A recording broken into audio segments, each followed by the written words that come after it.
The world is getting crazier. People are acting more and more insane. The end of the world is tomorrow.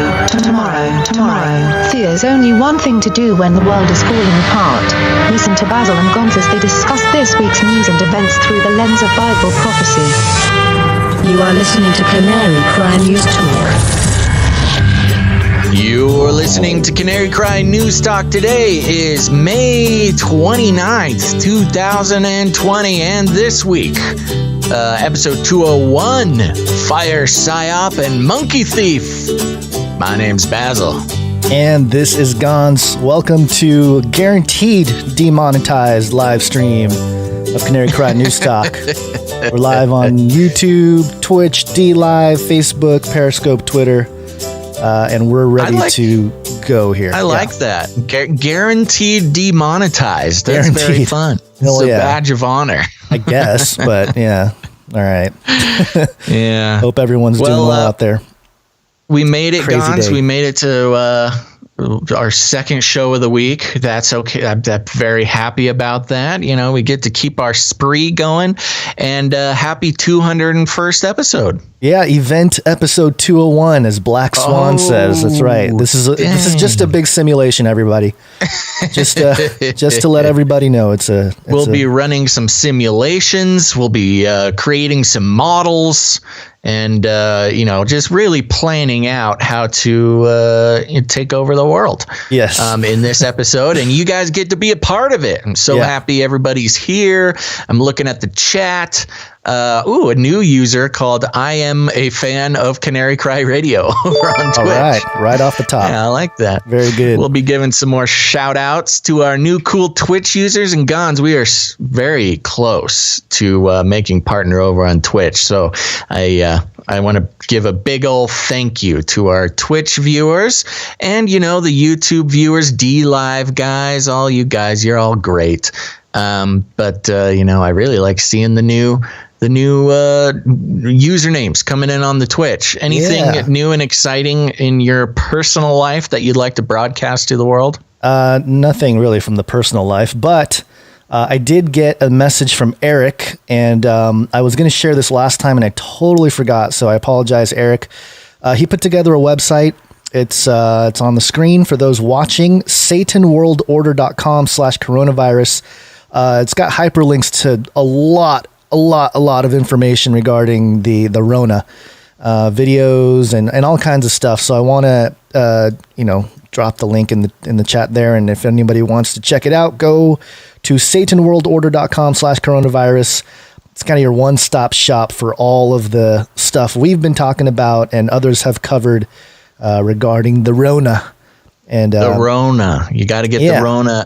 And I want to remind everybody, when long story short, go to canarycrynewstalk.com, look at the show notes. We got links to every article and more that we talk about on the show.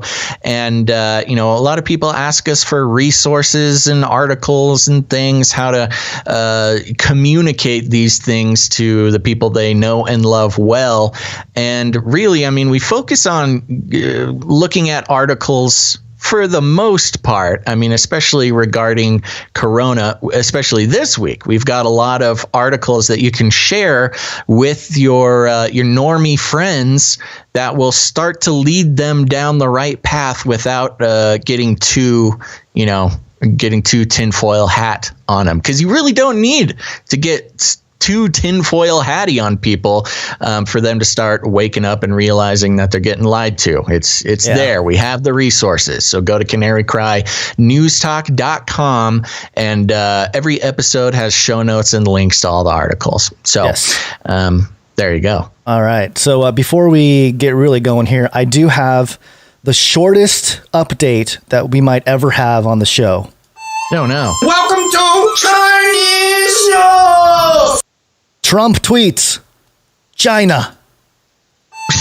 Welcome to Chinese News! That's our Chinese news for the day. He just tweeted the word China? In China. I think any punctuation, exclamation marks, that could be very telling. He's just upset. He really doesn't like China. for the Ronas. And I think today he actually announced that I think they're really stepping away from the WHO, the World Health Organization. So that's actually happening, I think. So yeah, the official breakaway. Yeah, the official breakaway. What is it? Who's it? The who exit? I don't know. Oh, I see. Hooksit. Okay. So there is no Flippy update today. Don't worry. I'm sorry. I know a lot of people have mixed feelings. A lot of people can't wait for the next Flippy update. Some people don't understand it. They think I'm talking about a dolphin. So for those people, you're lucky. Have we had somebody bring that up? Oh yeah, they thought I was talking about dolphins. Okay, well, robot dolphins. Which maybe I should. Yeah, there's some robot dolphins out there. We got to keep an eye on those robot dolphins.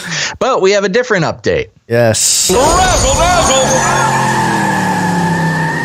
that is right. And this is something that you can find. Actually, I first saw it on the canarycry.community dank memes thread, season 3. It was posted by I Fight Sin, and it's a picture, or I guess it's a picture of a note in some office somewhere that says, "To whomever is placing googly eyes all over the office, please stop, thank you." And then over the word "stop" is a couple googly eyes, and I can only think of one person who would do such a thing. They caught me, man. Yeah, if you're looking for a fun way to pass the day, go to Michael's or Walmart or somewhere and just get a pack of like 100 tiny googly eyes. Just start sticking them all over stuff. In the name of Basil. Yeah, that's how. Yes, it'll become a symbol, a worldwide symbol of resistance. How are you fighting the New World Order? Placing googly eyes all over the office. Googly eyes, man. It's a subtle propaganda campaign to drive the powers that be. I like fantasizing this idea that whoever did this is a listener of the show, and they got the idea from watching you. Live streaming with for sure. It'll be like the hand signal from Hunger Games, right? That's being used. Yeah. People just need to start putting googly eyes on their gas mask and stuff. Yes. Okay. And, so that's something, it's not much of an update, but there you go. There's something. It's fun. Get things going to replace the Flippy update. But there's also another update, probably a little more important. It's got to be biblical. Chris White just finished a debate with Joel Richardson. Will the Antichrist claim to be the Jewish Messiah? And I got through it on 2x speed because I didn't have too much time. And I listened to the whole thing. I also listened to Chris White's his sort of a response to the whole debate. And I thought Chris did a pretty good job of defending his position, why he thinks the Antichrist will present himself as the Jewish Messiah. And Joel had some okay points, but the thing that really bothered me was one that as normally happens in debates, they talk past each other. They're not really talking on certain points that are brought up. And because of the fact that there's a timing issue of when things are supposed to happen, or at least biblically, a sort of a eschatological timeline that they disagree on, that's really the crux of the disagreements of who the Antichrist might present himself to be. But also Joel Richardson basically said that Chris White's position on eschatology, this particular position about the Antichrist claiming to be the Jewish Messiah, is a satanic position. And I kind of took offense, not offense per se, but it was just kind of like, really, you're going to call this a satanic position? It's one of those things where you can just put the term satanic in front of anything and try to make some sort of case for it. Listeners should know my opinion already, that satanic is a very specific thing. So just calling everything satanic is not very helpful. But why did he call that position satanic? I don't understand. Well, I think, I'll let, go listen to the debate. I'm just paraphrasing what I heard, which was basically that you see the rise of anti-Semitism crop up again. And his position is basically, I think the way he described it was, Chris is basically the theologian that is legitimizing this idea that the modern Jews are trying to take over the world, and it's one of those things where anti-Semitic thing. Yeah, it's an anti-Semitic. The Antichrist will be the Jewish Messiah. Right. Yeah. So, okay. Yeah, I mean, he's got it. There were obviously scriptures argued from both sides, and it's interesting. You got to listen to it, but they're both using the same scriptures, and they're coming up with different conclusions, and so this tends to be something that happens with. Tale as old as time. Yeah, exactly. But I will say, Chris White did tell me that he listens to the show all the time. So what's up, Chris? And he says, I think it may be my favorite podcast. Oh my gosh. Did he really say that? Or he said that. No, that's not fake news. I didn't make that up. So you can ask him. Okay. Well, yeah, if he sues for libel, then everybody will know that you're lying. But so far, we're good. That's very cool. Yes. And we're big fans. And of course, everybody who listens to the show is a big fan of everything Chris does. Well, maybe not everything, but his work. Yeah, definitely one of the pioneers of the Christian truther space, if you will. So go to BibleProphecyTalk.com to check everything out. And he's also working on that pre-Wrath Rapture documentary. I think it's going to be a good one. I think it's going to be important for people to see the arguments from Scripture rather than, finagling the Scripture, I would say, to come up with other positions. But we're not going to really get into that. Yeah. Amen. I think we can all agree with that. Yeah. I want a big. You want a big. What do you want? A big give shout out to Smiley Pants. He's in the chat. Smiley Pants, what up? Notice what up, me. brother? How you doing, Smiley Pants? You can go meet Smiley Pants over at canarycry.community. Doing a lot of good work over there. And then actually, we'll be giving more shout outs later. So okay.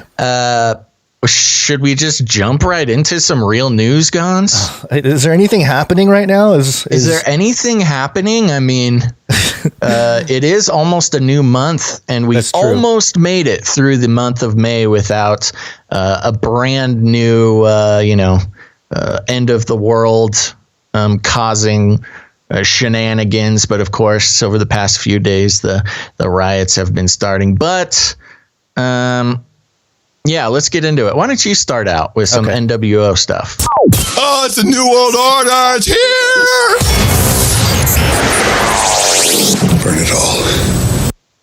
Burn it all. Burn it all. Actually, I think I messed up on my on my tabs. Your jingles? Oh, your tabs. My tabs. Yeah, this is it's a difficult thing to have all these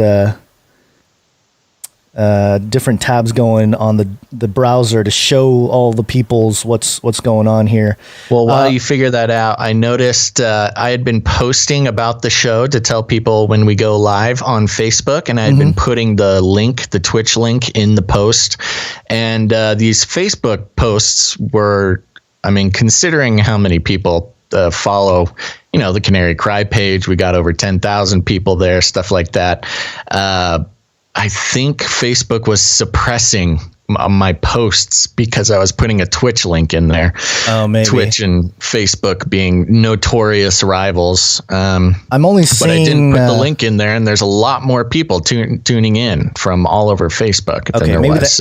Maybe the analytics needs to catch up because I'm only seeing 8 people from Facebook total watching. Well, there's usually not very many people from Facebook, but people responding to the post and stuff. Okay. So I figured it out. All right. So this is a tweet that went out from Washington Examiner, and this is if you're just listening and you're not watching, you're kind of missing out, because let me paint the picture. This is a MSNBC reporter talking about what's going on from last night and the fires and all that kind of stuff, and the visual is him standing in news report type of situation, and there's just a giant fire of a building behind him. And here's what he says. Yeah. I want to be clear in how I characterize this. This is mostly a protest. It is not generally speaking unruly, but fires have been started, and there's a crowd that. Generally speaking, it's not unruly, but giant fire of building behind him. The world is burning behind him. This is fine. It's just a nice peaceful protest. Nothing to see here, folks. So they've got a nice little campfire back there, just trying to keep everybody warm. And they're passing around the marshmallows and making some s'mores. It's just a good old kumbaya protest, folks. Maybe he thought he was back at Burning Man, and he just forgot where he was. He was supposed to be reporting on the civil unrest and the chaos on the streets, but instead, nothing unruly going on. That is so funny. Just peaceful. Yeah. Anyway. Yeah. Okay. So there we go. And we're going to talk some more. We'll get into a lot more. Yeah. We'll get into it. Are you good on that? You want to hit this next one? There's nothing really to say other than just it's a ridiculous thing.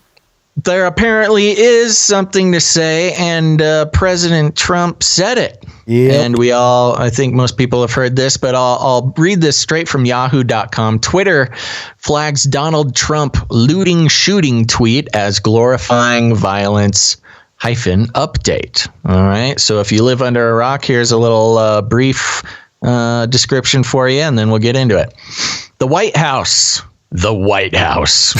is attacking Twitter's decision to flag one of President Donald Trump's tweets for violating the platform's rules about glorifying violence. A little accident there, Yahoo. Sorry. Mm-hmm. Platform's rules. Trump's tweet about the George Floyd protests in Minneapolis referenced the unrest in the city, with the president saying, quote, just spoke to Governor Tim Walz and told him the military is with him all the way. Any difficulty, and we will assume control. But when the looting starts, the shooting starts. The phrase, when the looting starts, the shooting starts, was used by Miami's police chief in 1967 when he was talking about a crackdown on slum hoodlums. Slum hoodlums being in quotes. After Twitter slapped a label on the tweet, Trump's original message was tweeted out on the White House's official account. But Twitter flagged that tweet as well. That led a barrage of criticism from the White House. Quote, the president did not glorify violence. He clearly condemned it. At Jack and Twitter's biased, bad faith fact checkers have made it clear Twitter is a publisher, not a platform, the White House said, referring to Twitter CEO Jack Dorsey. The White House also made comparisons to messages sent out by Iran's supreme leader Imam Saeed Ali Khamenei that were not flagged. This tweet violated the Twitter rules about glorifying violence. However, Twitter has determined that it will allow terrorists, dictators, and foreign propagandists to abuse its platform. That was a tweet from the White House on May 29th. Today, the chairman of the FCC, Ajit Pai, also tweeted out messages from Khamenei under the terms of Trump's executive order issued on Thursday. The FCC may ultimately be tasked with considering new regulation that could limit to scope of legal immunity that social media platforms enjoy over the way that they handle third-party content posted on their site. I'm going to skip this tweet from Ajit. A spokesperson for Twitter said in a statement, the tweets violate our policies regarding the glorification of violence based on the historical context of the last line. It's connected to violence and the risk it could inspire similar actions today.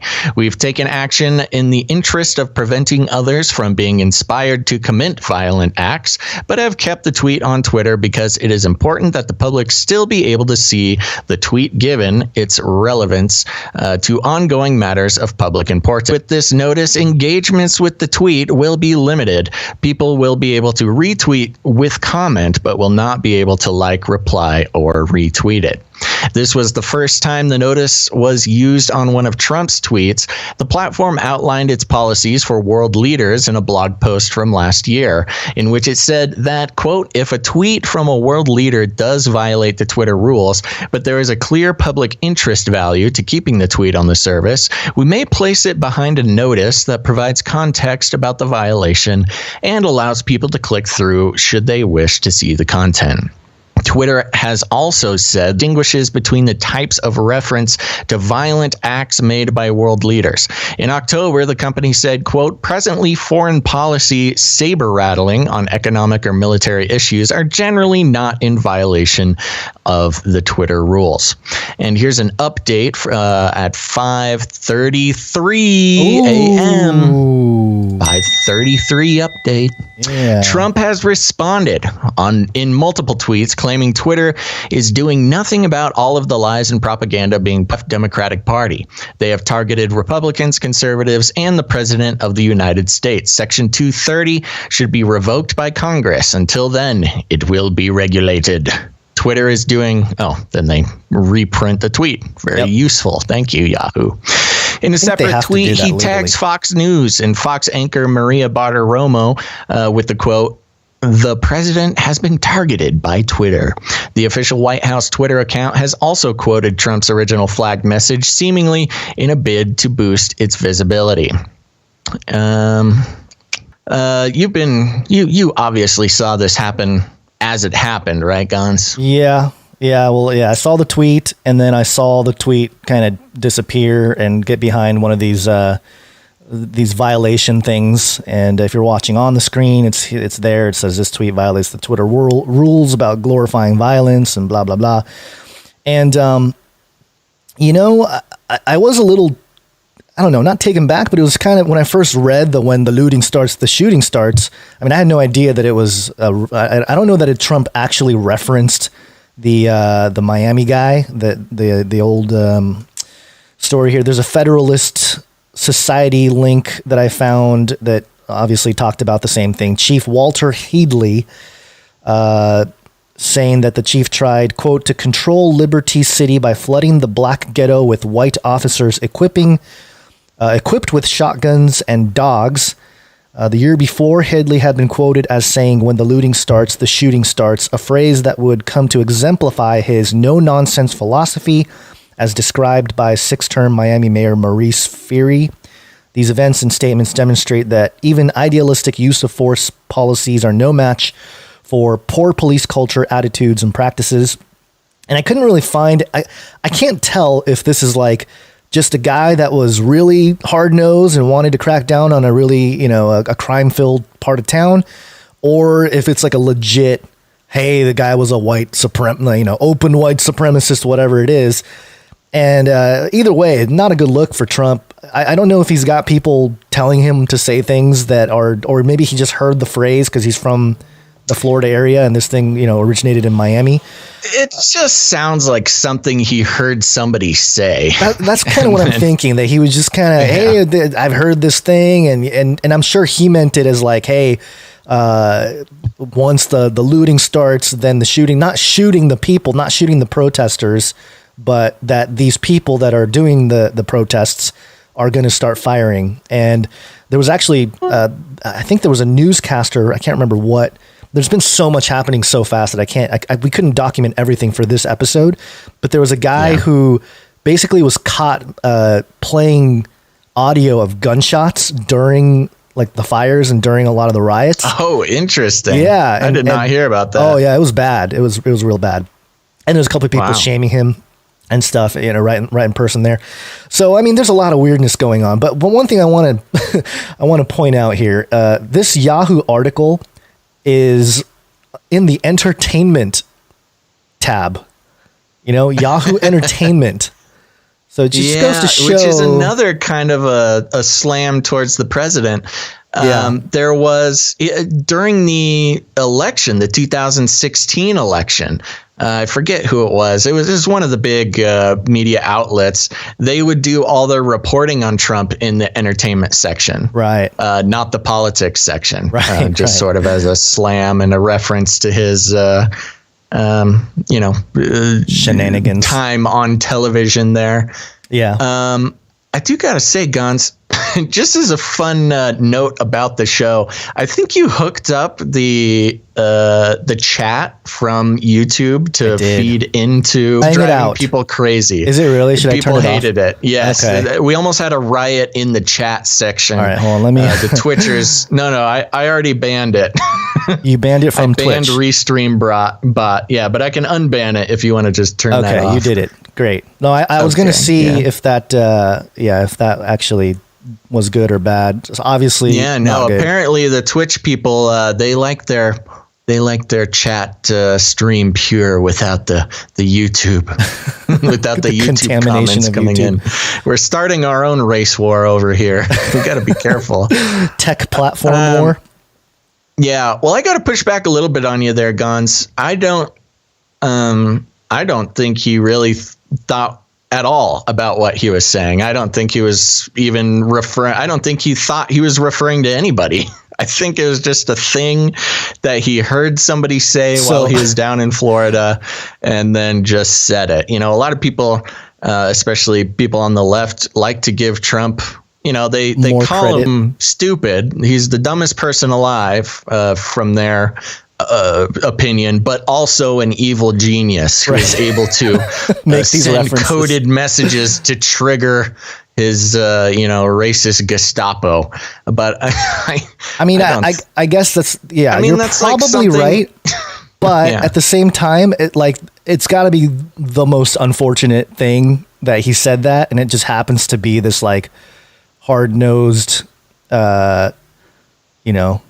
Caucasian guy who allegedly was a little overbearing on a black community in the 60s. Well, and he may have been a racist. I mean, during the civil rights movement. Yeah, that's what I'm saying. He may have been a racist guy. And but I don't think Trump is, I don't think he's specifically trying. Well, dog whistle. That's a term we haven't heard in a few months. Yeah. Dog whistling.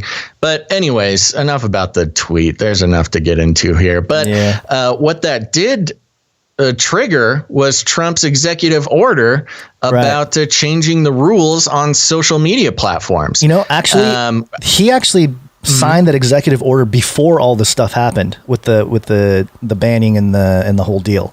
So it was earlier in the day, the same day yesterday, he did the executive order thing.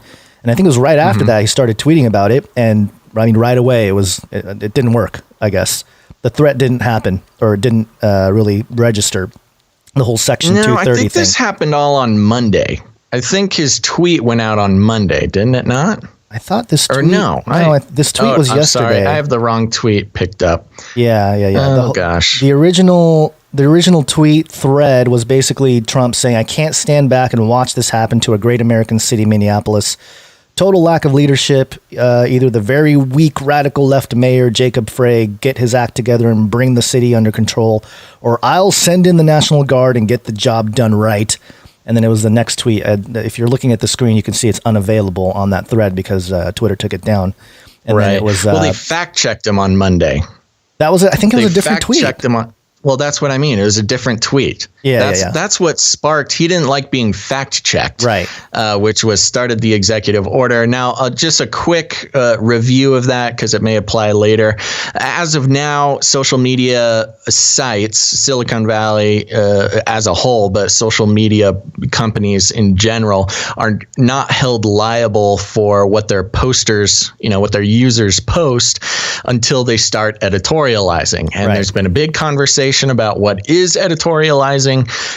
But Trump went ahead and pulled the trigger. And that really is honestly, it might be the most disruptive, the most disruptive things he's done lately. Of course, other people will argue with me there. But with the amount of sway and hold that social media companies have on the world, changing a foundational way that they're legally regulated is a cataclysmically disruptive event. And it may not seem that way, especially when you compare it to, a lot of bigger things that people would like to, point out, whether they don't like his response to coronavirus or they don't like this or that about him. Honestly, his executive order about restructuring the ways that social media companies are, allowed or, regulated or non-regulated or whatever, that has the potential to be the biggest impacting thing on a global scale, really. I mean, once you start kicking around the social media companies, that's something big. The social media is responsible for whole uprisings and government overthrows in the Arab Spring and this and that. And to start pushing back on them is something that hasn't really been done.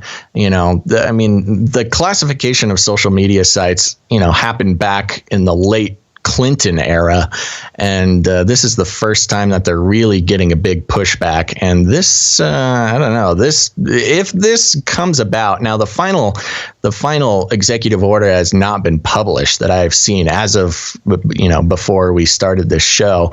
So we'll see what's actually in it. But I don't know, man. That's a big deal. Yeah, and part of the Section 230 is that they're considered to be a neutral platform, but clearly if they're trying to sway opinions or trying to become arbiters of truth, then they're not being neutral. So I mean, the executive order is supposed to just get them to back off, let people say what they want, kind of thing. But at the same time, there's I've seen different sentiments on that. People saying that, hey, Twitter's still a private company; they can do whatever they want, or which is an argument that doesn't mean anything. Right. At this point, tons of companies, especially at this point. I mean, tons of companies are private companies and they can't do what they want. That's not what private company means. Yeah. Well, that's the thing. It's not, it's got to stay within the legal boundaries. And obviously when they're starting to do this, it's outside of that. And also that, I forgot my other point. It really wasn't that important. We should probably move on because we got a lot to get to. Yeah. The whole thing a here, lot of people a lot of people in chat trying to convince me that Trump is not a racist. Look, I'm not saying anything regarding that. I'm just I'm backing away from this conversation. The googly eyes are slowly sinking. Yes. I think the greater thing here is that the whole concept of social media to begin with was meant to be for social disruption. It was they had to have known the reason why the CIA got in the back rooms of Facebook early on and all that kind of stuff is because they knew that it would have the power to disrupt socially. So, maybe the Trump thing will do something. I don't know. It doesn't really, to me, I don't think it really matters. They're going to either keep doing what they're doing or, cause there's my first thought, I remember my point. My first thought when I saw that initial tweet about Trump and the executive order and how he wants to strongly regulate, I think that was the phrase he used, strongly regulate, was that is he, and again, this is just my first thought. I didn't read the draft of the executive order or anything like that. I thought, isn't it weird that he's trying to kind of, in a sense, uphold the First Amendment by in some ways violating it, but I don't know. Maybe that was a wrongful thought. I don't know. Because now that you're talking about it, for your wrongful thoughts, well, because it's like if you're gonna be, I guess if you're a private corporate, whatever, it doesn't matter. They have the ability, so to speak, to do what they want in a sense, but to say what they want. But maybe they just need to be clear about it. Maybe they just say like, hey, we're all about. Twitter's all about progressive leftist New World Order stuff, and that's what we are. And they should just be more open about it instead of like pretending like they're neutral. I guess that's what bothers me about the whole thing is if you're going to be neutral, be neutral. Don't pretend. Yeah, don't. If you're going to be leftist, whatever, then just be that, and then people can move on to something else. That's the whole point. That's what Trump's saying. If you're going to editorialize, we're going to regulate you like an editorial company. Right. Okay. So we'll see what we'll see what the final thing comes out. Yeah. It's all we can all agree that the whole thing is just one giant psyop. This was an NSA style hybrid war psyops. It's a hybrid war. Yeah. Very good. You want to do a quick clip? Yes. Okay. Where am I? This is heavy.com. Heavy.com. Now, we are chatting about this. Of course, the riots going on, things going nuts. And as we've seen in past riots, of course, there's always the infiltrators. Right. And people have been pointing or have been looking for infiltrators, the instigators, the double agents going on over there in Minneapolis. And this is from Heavy.com. Jacob Peterson is not the AutoZone umbrella man, St. Paul police say. So here's the thing. If anybody needs an update, there was a man dressed in tactical gear and fresh respirator and some pretty heavy duty gear carrying an umbrella. Well, let's just actually the article will say it. I'm playing the clip in the background, so because we don't need to hear the audio, so I'm just going to have the clip playing while you read some of the article there. A viral and incendiary social media accusation against a St. Paul, Minnesota police officer is false. Oh, okay. Well, no need to go into it. The police department said in a statement. The police department said, well, let's look into it. The situation shows how quickly information can spread on social media, ricocheting around the web, especially in a fast-moving situation like the unrest in the Twin City. Heavy asked police how they know that the umbrella man is not Officer Jacob Peterson. They are not doing a good job telling people what the deal actually is. So there's a man with an umbrella who was kind of with the rioting group or the protesting group, and he basically lit a building on fire and instigated a riot. And then people on social media quickly matched up, what they could see of his face through the gas mask and the respirator and the shield he was wearing to a police officer in town. And the idea, of course, that the police officer is dressed up like a protester in order to incite more violence to justify crackdowns by the police. It's a classic strategy. We've seen it forever, and that gives the government the reason to use stronger force and to bring in reserves from the National Guard and institute some more heavy-handed tactics on protesters and rioters, things like that. So here we go. Heavy asked police how they know that the umbrella man is not Officer Jacob Peterson, and they said that the officer had an alibi that checked out for that day and time. Quote, "We spoke with his supervisor who was with him. We spoke to his colleagues who were with him," and said Steve Linders, public information officer for the St. Paul Police Department. Police say Peterson is being falsely accused of being the mysterious black-clad umbrella-carrying man involved in methodically breaking windows at an AutoZone during the protests/riots, which have broken out in Minneapolis, St. Paul. Here's a video of the umbrella man. Sorry. I don't know if he set it on fire, but he was destroying property. He was breaking the windows at the AutoZone with a hammer. Got it. That was caught on tape. What a fun time. Yeah. In a statement sent to Heavy, Linders wrote that the post accusing Peterson was a, quote, false social media post. The man isn't Peterson, he stated, although he didn't use Peterson's name. Weird. The police statement read, "We are aware of the social media post that erroneously identifies one of our officers as the person caught on video breaking windows in Minneapolis. We want to be perfectly clear about this. The person in the video is not our officer. Our officer has been working hard, serving his community, keeping people and property safe, and protecting the right to peacefully assemble. It's unfortunate that people would post and share this untrue information, adding more confusion to an already painful time in our community." Heavy asked police how they know as to the alibi. Linders told Heavy, quote, "We were able to verify where the officer was and who he was with. In fact, he was working as a St. Paul police officer protecting people and property." Heavy asked the police if Peterson will grant an interview, but they said no, repeating that he had an alibi. Oh, okay. Well, if you say so, police. Police also wrote on Twitter. Quote, rumor control. We are aware of the social media posts that erroneously, okay, they're just reprinting every paragraph. How annoying is that? So, yeah, there you go. According to the police, the policeman, this policeman's a good policeman, not a bad one. In fact, he was on duty, conveniently. On duty, yes. Yeah. And with many other people to we verify his alibi. We brought a story a few weeks ago about the Rona and how they only need eyebrows and eyes to identify people with their facial recognition. Yes, and Apple updated their artificial intelligence, so you can unlock your phone using, while still wearing a mask. So all AI needs now is your eyes and eyebrows to know it's you.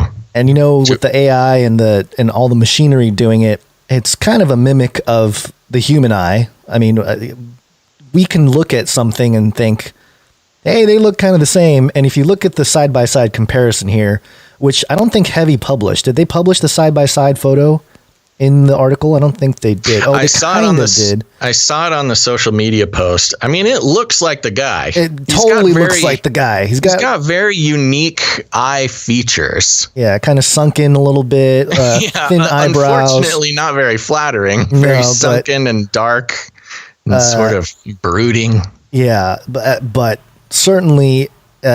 you need to see the rest of his face, I guess. But yeah, just on a glimpse and very pixelated, looks like the same guy. I don't know. It's not surprising. Yeah. This kind of thing is expected if you're of the worldview that we're approaching this from. Yeah, and it's not unheard of. And having the police station who... let's just take for a second, everybody put on your tinfoil hats, okay?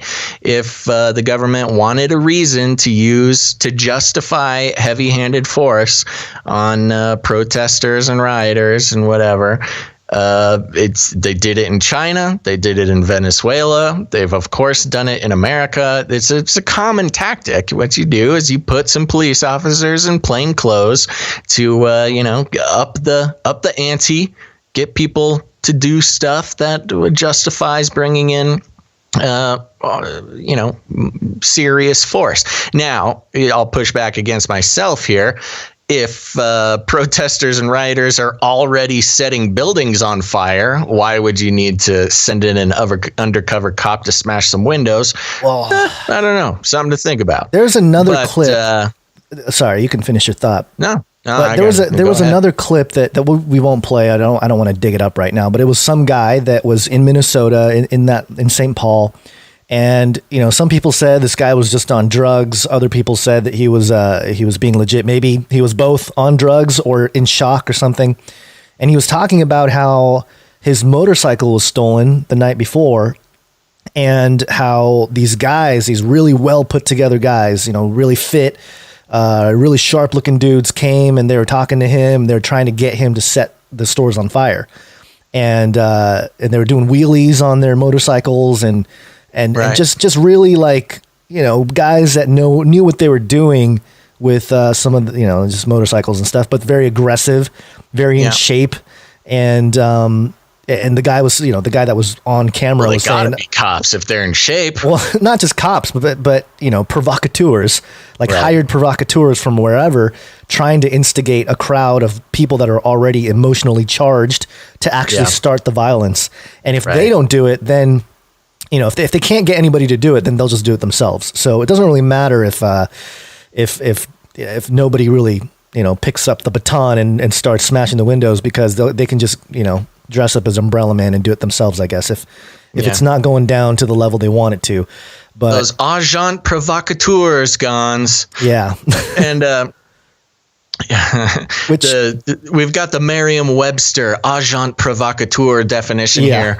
One employed to associate with suspected persons and by pretending sympathy with their aims to incite them to some incriminating action. Yeah. So pretty straightforward there. Yeah.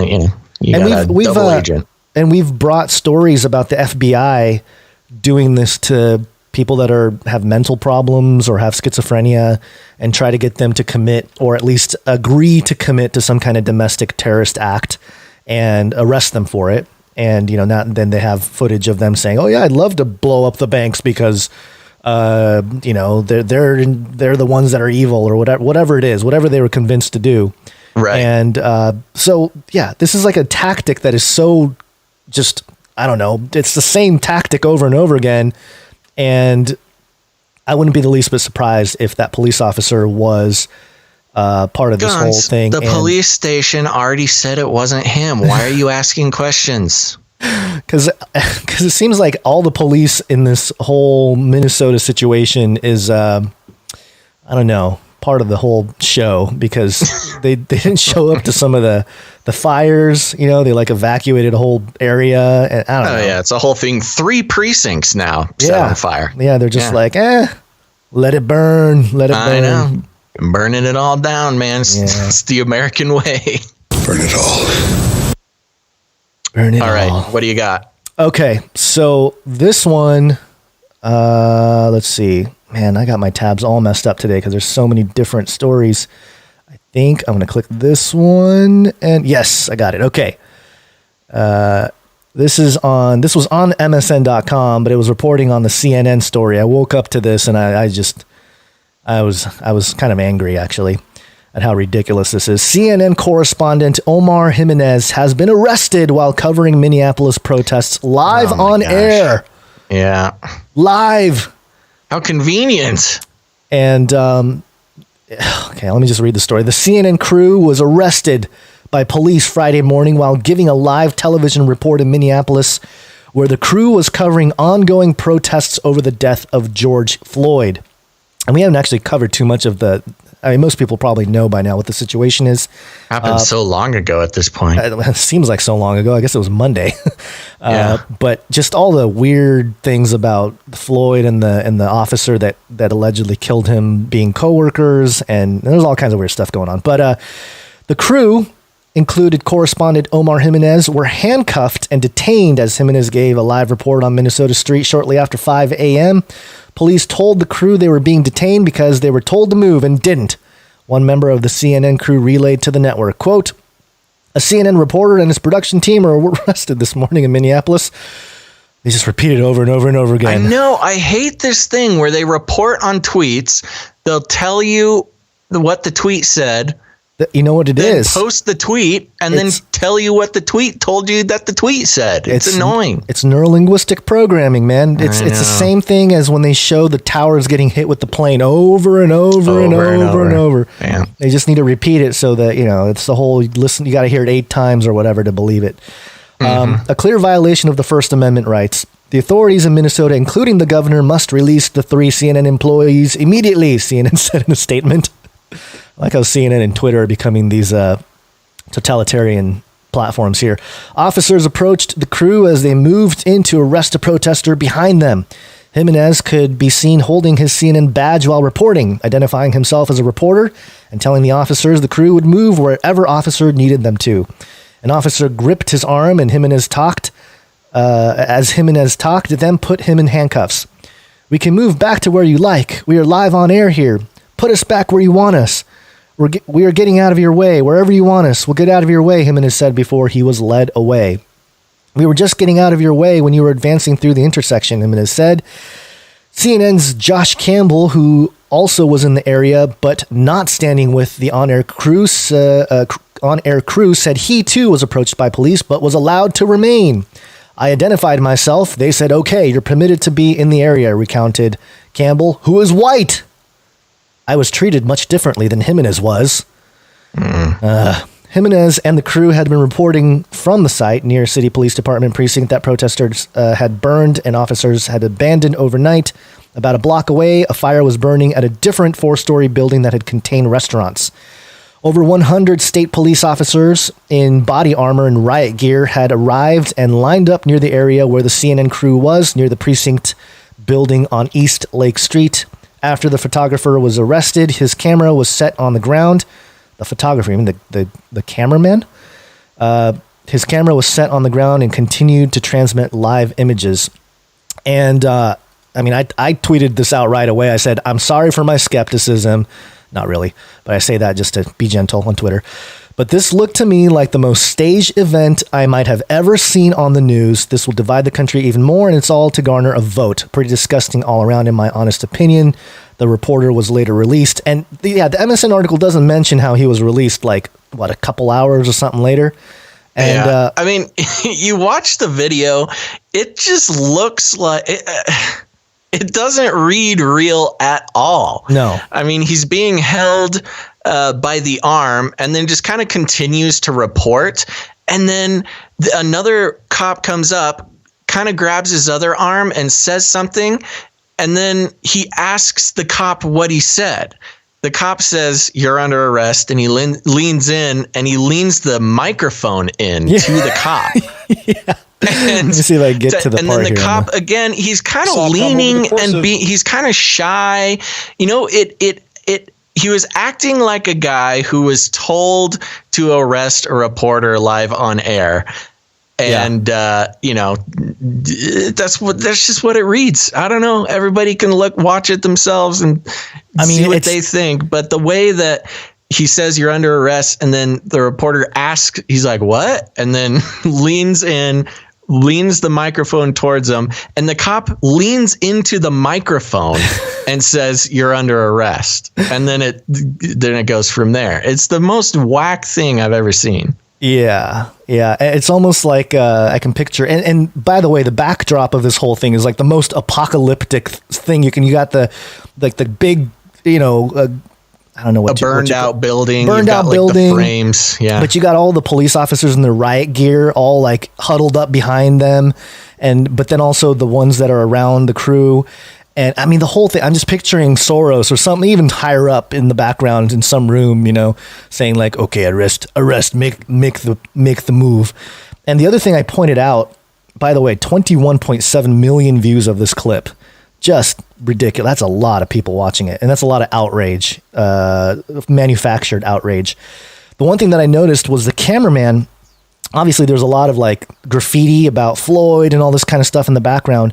But the cameraman was focused I can't breathe thing. Yeah, it was focused in on all this graffiti that was on some of the concrete slabs that are being placed there. And one of them clearly was the "I can't breathe" thing, which was the whole... what was the guy's? It was a few years ago. Yeah, it was one of the other cases, but it's also associated with this one. This is what Floyd was saying. Well, I know, but I think he was saying it because of the whole. Somebody tweeted. I think he was saying it because he couldn't breathe because he had a police officer's knee on his neck. But there's but it's been a widely used. I'm trying to remember the name. Somebody in the chat's got to mention or can let us know, but I don't remember the name of the. Is it Eric Garner? Was that the one? But there are many. I know, but there was one that this whole line, here. "I can't breathe," became a whole thing, and that athletes wearing "I can't breathe" T-shirts and the whole deal. And I actually said back in 2014 how the whole "I can't breathe" thing was propaganda to try to instigate a race war. And that was 2014 that I tweeted that out. And of course, they've been trying to do this for years. And this is like the most intense version of it that I've ever seen. And of course, just in time for everybody coming outside from their lockdown, right? Now that everyone's, it's crazy how the week everything's supposed to open up. Let's just instigate a little racial tension right after Eric Gardner. Thank you. Somebody in the chat there, Valley and Crowns on Periscope. And not to mention that the police officer who, committed the crime had something like 8 or 12 prior abuse allegations, some of which, all of which he had never been, adequately disciplined for. Yeah. So, it's kind of a ticking time bomb. But it's the other thing I wanted to point out was the whole Biden thing from I think it was either earlier this week or last week, talking about how if you don't vote for him, then you're not black during that some rapper or something. I can't remember all the details. People in the chat are probably better versed in some of this, but on the heels of that whole thing, and there was a lot of full race war thing, and the staged, I'll say it, I'll say staged arrest of a black reporter. And CNN also tweeted out about how the other guy. There's no doubt that the reporter gauged. They wanted it to happen because it says right in there, the cops are saying, we want you to move. We wanted you to move. We want you to move. We are coming. You didn't move. And then, you get arrested if you don't listen to the cops. That's just what happens. Yeah. All you got to do is watch it. I mean, like I said, when when the cop says you're under arrest, the reporter says, what? And then the cop leans into the microphone and says you're under arrest. And then, oh my gosh, I can't believe this is happening live on the air. Yeah. And what a CNN HQ, narrating the situation. Statement.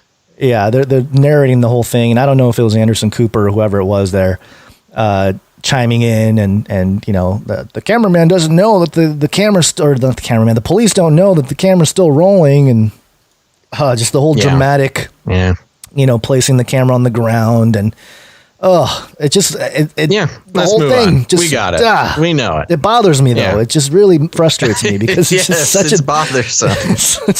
I woke up, I was very. So thank you everybody for allowing me to vent here on News Talk. Yeah, you got it. What do you got? You got something else, or do you want to jump in and thank some people? Let's take a break. It was an NSA-style hybrid war, PSYOPs. That's right. Speaking of PSYOPs, everybody, I want to thank everybody for watching today. We're just going to take a quick second. Don't go anywhere. And we got some funny new Twitch follower names. I want to thank some people for following on Twitch. We are trying to hit some goals to help support ourselves here. And I'm just going to run right through here. Get your finger on the dinger there, Gons. Okay. We got Not My Will 1010. Not my will. That's right. Lynn 8.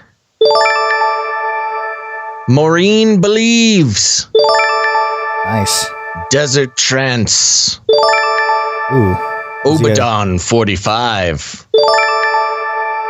Orange Triangle Pop.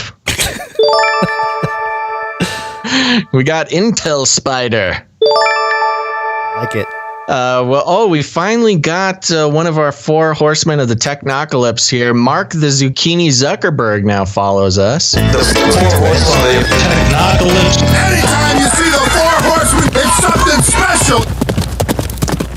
That's right. Thank you very much, Mark the Zucchini Zuckerberg. I think we have almost have all 4 horsemen of the Technocalypse following us. That's very nice of them to do that and come into the chat and try to sell their RFID chips to our listeners. Let's see. We also got Ghost Realm 108. Nice. You remember that episode, Ghost Realm, that we did?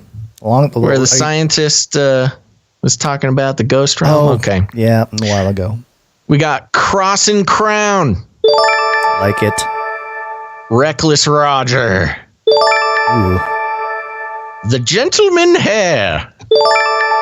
Nice. And I think that's all we got for right now. And just so everybody knows, we are trying to get our partnership over on Twitch. It's got a lot of fun tools to make the show a ton of fun, especially if you're viewing live, as well as giving Gons and I a few ways to support ourselves that isn't just begging for donations. So we appreciate that very much, everybody.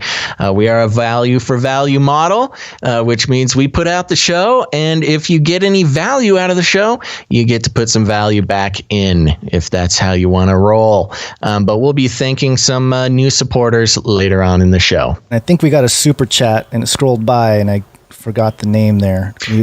Yeah, we did. We got a super chat from Shahab over on YouTube. Thank you. Shahab. She had a note too, right? Or maybe it's a They say, I love you guys and thanks for all your work, my brothers in Christ. You're very welcome. And thank you very much for the support there. Very important. Now, remember, there's a lot of ways to support the show, not just all financial, but you can leave ratings and reviews. You can send episodes to your friends. You can create us some jingles for different topics that we cover on the show. And Michael sent in a jingle. Gons, do you have that jingle ready? I do, and I was going to use it earlier when we were talking about Trump, but I forgot about it. Nice. I call it the super duper missile. Incredible. The super duper missile. It's incredible. Yeah. Super duper missile. It's incredible. Thank you, Michael, for that. We'll certainly be tracking the super duper missile story as it develops. The missile that can move, what was it, like Mach 400 or something? I don't know. Yeah, 17 times. We'll see if that ever comes around. But if you're out there and you're a listener and you know your way around some sound editing software, pick something that we talk about in the show. A lot of times we request jingles, but if you want to add some value to the show and put together a little jingle for us, but do it and send it to canarycryradio@gmail.com. You're technically a producer of the show when you do that, so you can tell your friends. At least Trump just signs executive orders and doesn't want to super duper missile, Twitter or like Jack's house or something. Yeah, and then we know, man. I know you never know. That would be We're be not ultimate there troll. yet, but who knows when we got enough super duper missiles at his behest. You'll have to take cover every once in a while. Yeah. All right. So a couple more. Are you done with all the thanking? So we can move on. I'm done with the thanking. Let's jump in. I want to talk about one more thing, one or two more things about the riots, and then we'll move on to some other topics. Sounds good. We should have popped this one actually before the break. I know, but we should have. We'll follow up on it. Is a new piece of news actually on top of all this, and we're reading from NBC, so it's a PSYOP. Oh, you know what? Yep, it is a PSYOP. This was an NSA-style hybrid war PSYOPs. I had my finger on the trigger. No, I had my finger on the trigger, and I thought you were going to just move on, so I went to the browser, and then you decided to go there, and I hit the key, and it didn't work. And Good. I'm glad we could do this live breakdown. I know, hitting a lot of buttons. I know it doesn't look like I'm doing much, but trust me, there's a lot of buttons to press, and a lot of things to click. Give the listeners a peek behind the curtain. Okay, here we go. NBCnews.com. Look at that. Ex-Minneapolis police officer Derek. Now, I don't know how to pronounce his name. Do you? I've heard Chauvin. I've heard Chauvin. I don't know. Does it matter? I was saying Stage Chauvin. name? I'll say Chauvin. Okay. Now, show business. Ex-Minneapolis police officer Derek Chauvin charged with the murder in George Floyd case. So here we go. The former Minneapolis police officer. Look at that. A day or two after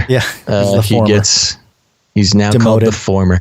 The former Minneapolis police officer shown on video putting his knee on George Floyd's neck for more than 8.5 minutes as he pleaded for air and his mother, was arrested Friday and charged with murder, authorities said. Derek Chauvin, who was fired on Tuesday along with 3 other officers involved in the arrest of Floyd, was taken into custody Friday and faces charges of third-degree murder and manslaughter, Hennepin County Attorney Mike Freeman announced. Passersby took video. Okay, and we know the rest of the story.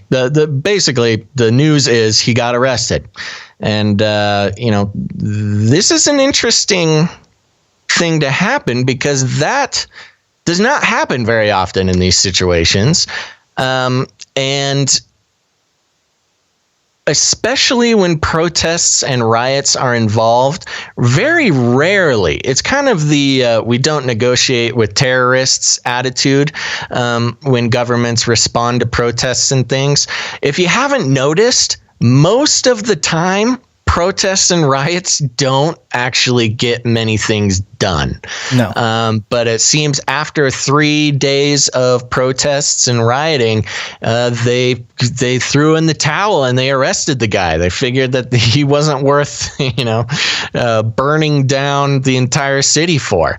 So they finally arrested him, and that will be very interesting to see how that happens. Now, of course, at the news of Derek Chauvin getting arrested, there were calls and pleas out from the activists involved in this, that's not enough. There were 3 other officers all involved who just kind of stood idly by instead of Derek, in spite of Derek Chauvin being the one with his knee on the neck.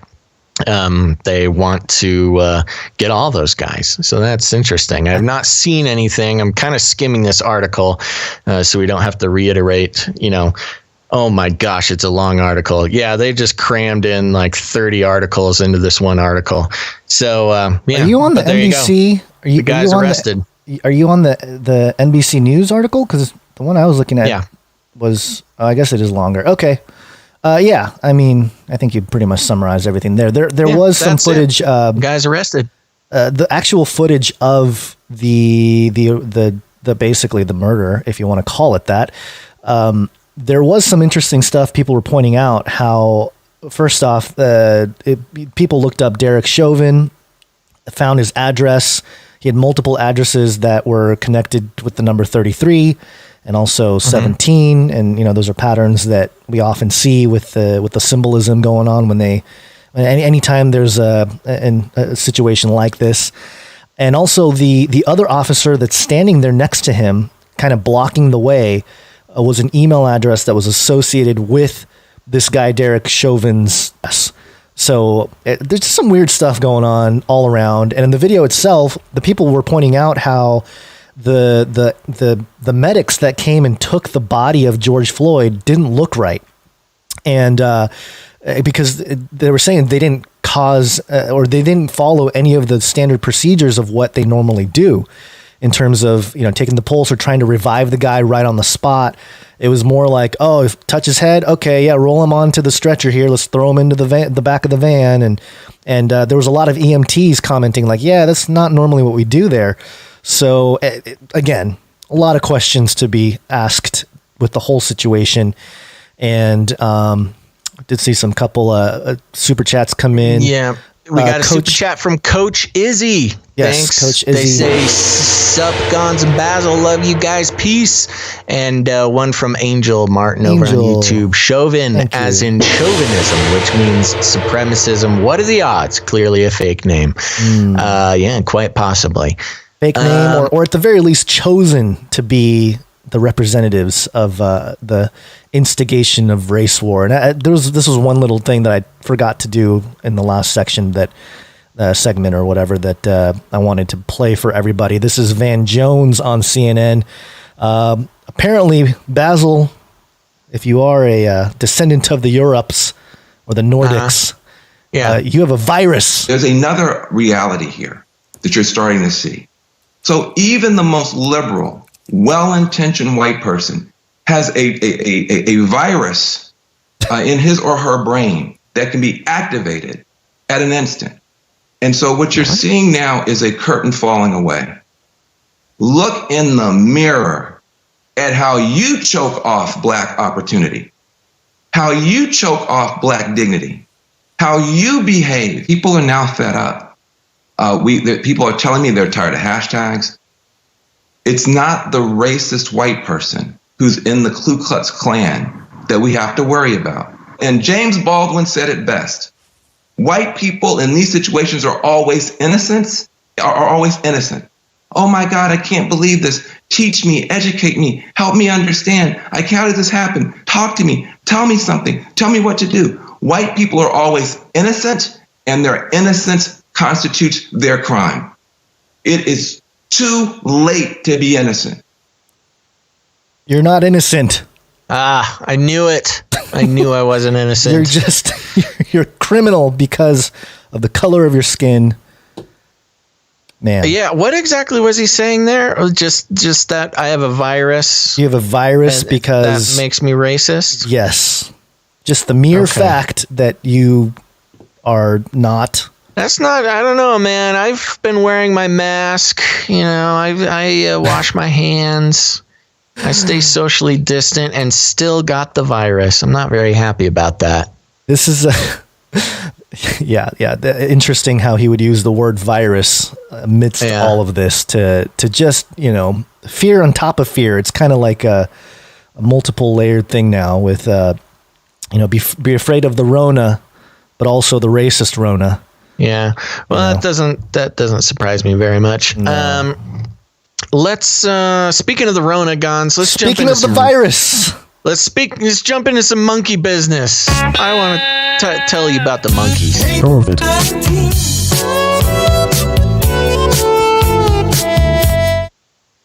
All right, this is coming from Sky. News.sky.com. News.sky.com. Article reads, coronavirus, monkeys escape with COVID-19 samples after attacking a lab assistant. Oh my gosh. Oh no, it's happening. What is happening? This is going just down. what we need. They're preparing the Planet of the Apes was a documentary. Yes, exactly. The Rise of the Planet of the Apes here. Here we go. The article reads, a gang of monkeys attacked a laboratory assistant and escaped with a batch of coronavirus blood test samples. It has been reported. The bizarre incident saw the troop of primates launch their assault near Meerut Medical College in Delhi, India. According to local media, the animals then snatched COVID-19 blood test samples that had been taken from 3 patients and fled. One of the monkeys was later spotted in a tree chewing one of the sample collection kits. Oh no. The Times of India reported, adding that test samples from the patients had to be taken again. The undamaged kits were later recovered. The Meerut Medical College Superintendent Diraj Raj told AFP. He added, quote, they were still intact and we don't think there's any risk of contamination or spread. That's what they want you to think, Yeah. Superintendent. It is the latest example of the highly intelligent red-faced rhesus macaques taking advantage of India's nationwide lockdown to combat the spread of coronavirus. We reported on the monkeys taking over the streets in India a few weeks ago, and now seems the monkeys are trying to do their own research on coronavirus. And there you go, man. I'm telling you, the monkeys, they're going to get us one of these days. There's a lot of brain computer interface experiments that have been done with the monkeys. And, you know, at a certain point, they're going to, 1, rebel, but also 2, maybe utilize the AI neural lace brain connection to the machine and take over. And maybe there's some communication going on in the monkey kingdom. Wow, you're really bringing this. Yeah, I think you're right. You know what, Gonz? It's scary for us to throw ideas like this around because, you know, as we've liked to say quite a bit recently, because it's crazy.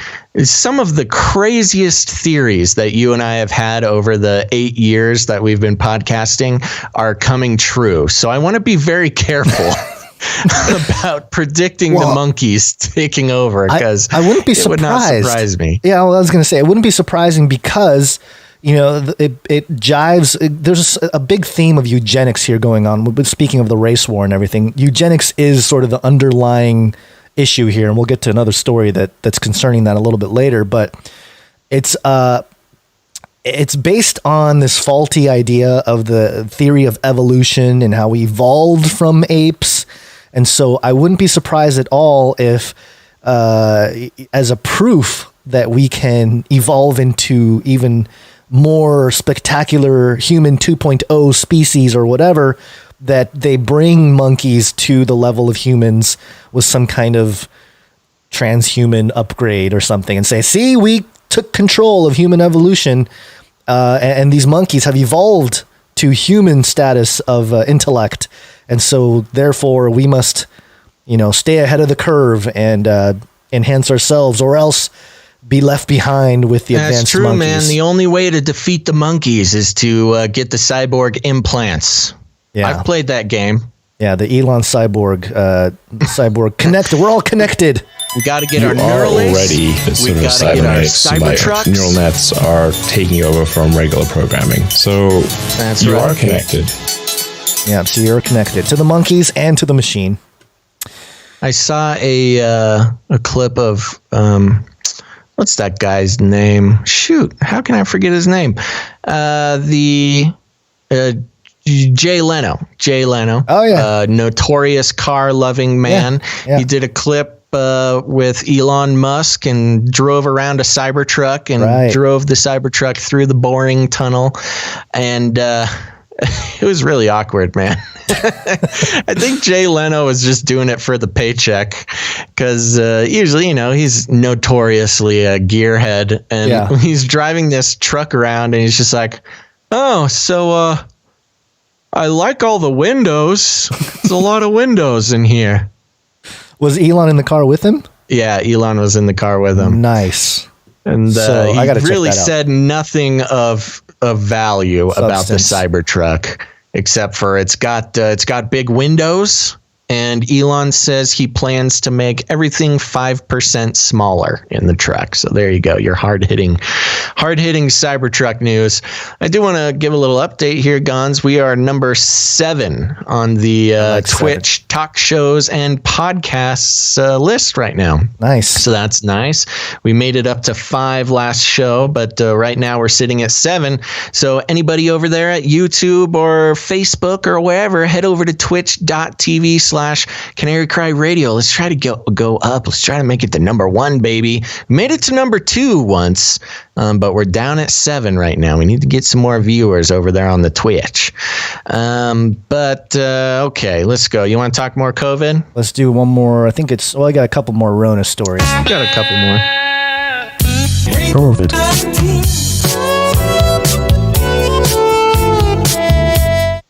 This is from AJNtimesofisrael.com. That's Australian Jewish News.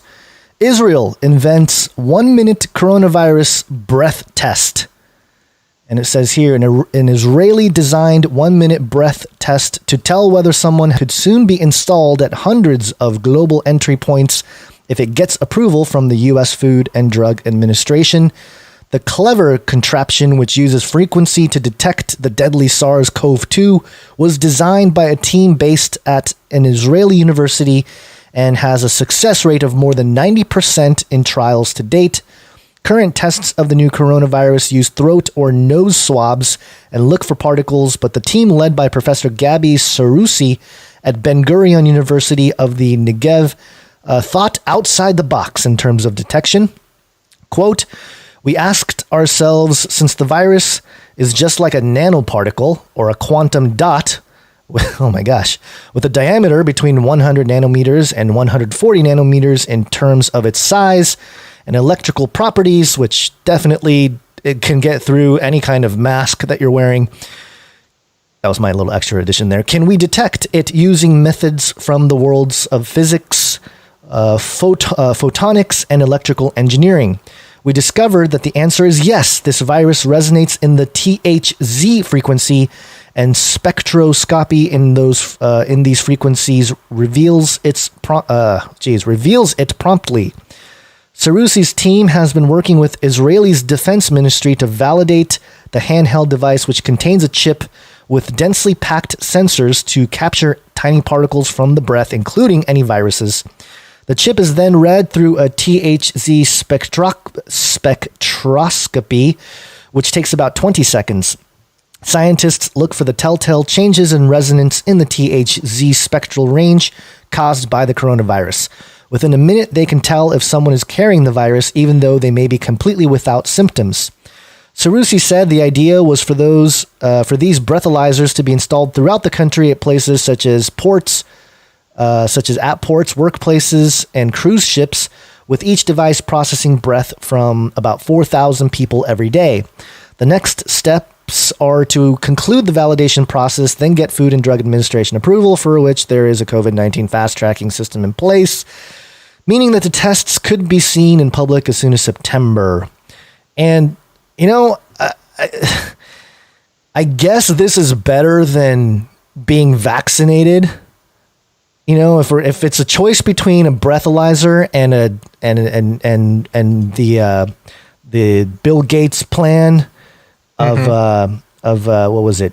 I can't find the jingle about. Oh, here it is. We're taking things that are genetically modified organisms and we're injecting them in little kids' arms. We just shoot them right into the vein, right into the vein, right into the vein. Yeah. So if it was a choice between these genetically modified things being shot right into our veins and a breathalyzer test, I'd much rather go with the breathalyzer test. Although, what if it's programmed to call, suspicious people to have the Rona, even though they don't. Yeah, well, exactly. And, let me say, you're right. I would rather take a breathalyzer test than, a lot of the other, even more than the nasal swab or the this or the that. And of course, the vaccine, not a huge fan of that. And I mentioned a few weeks ago, I went to the doctor for an unrelated thing, just unrelated to Corona, just doing, my doctor was open and nobody was making appointments. So I called my doctor to see when I could get a checkup. And she's like, I'm free all week, man, whenever you want to come in. Nice. Like, okay. So I go in and she offers me the antibody test. And in the past, I had said I was excited to get the antibody test. I think I may have had coronavirus in January. I missed a couple of shows because of it. I was very sick mid-February. I had a very intense illness of some kind. And my doctor offered me a little slip to get my antibody test. And I was like, okay, give me the antibody test. Let me see if I got this.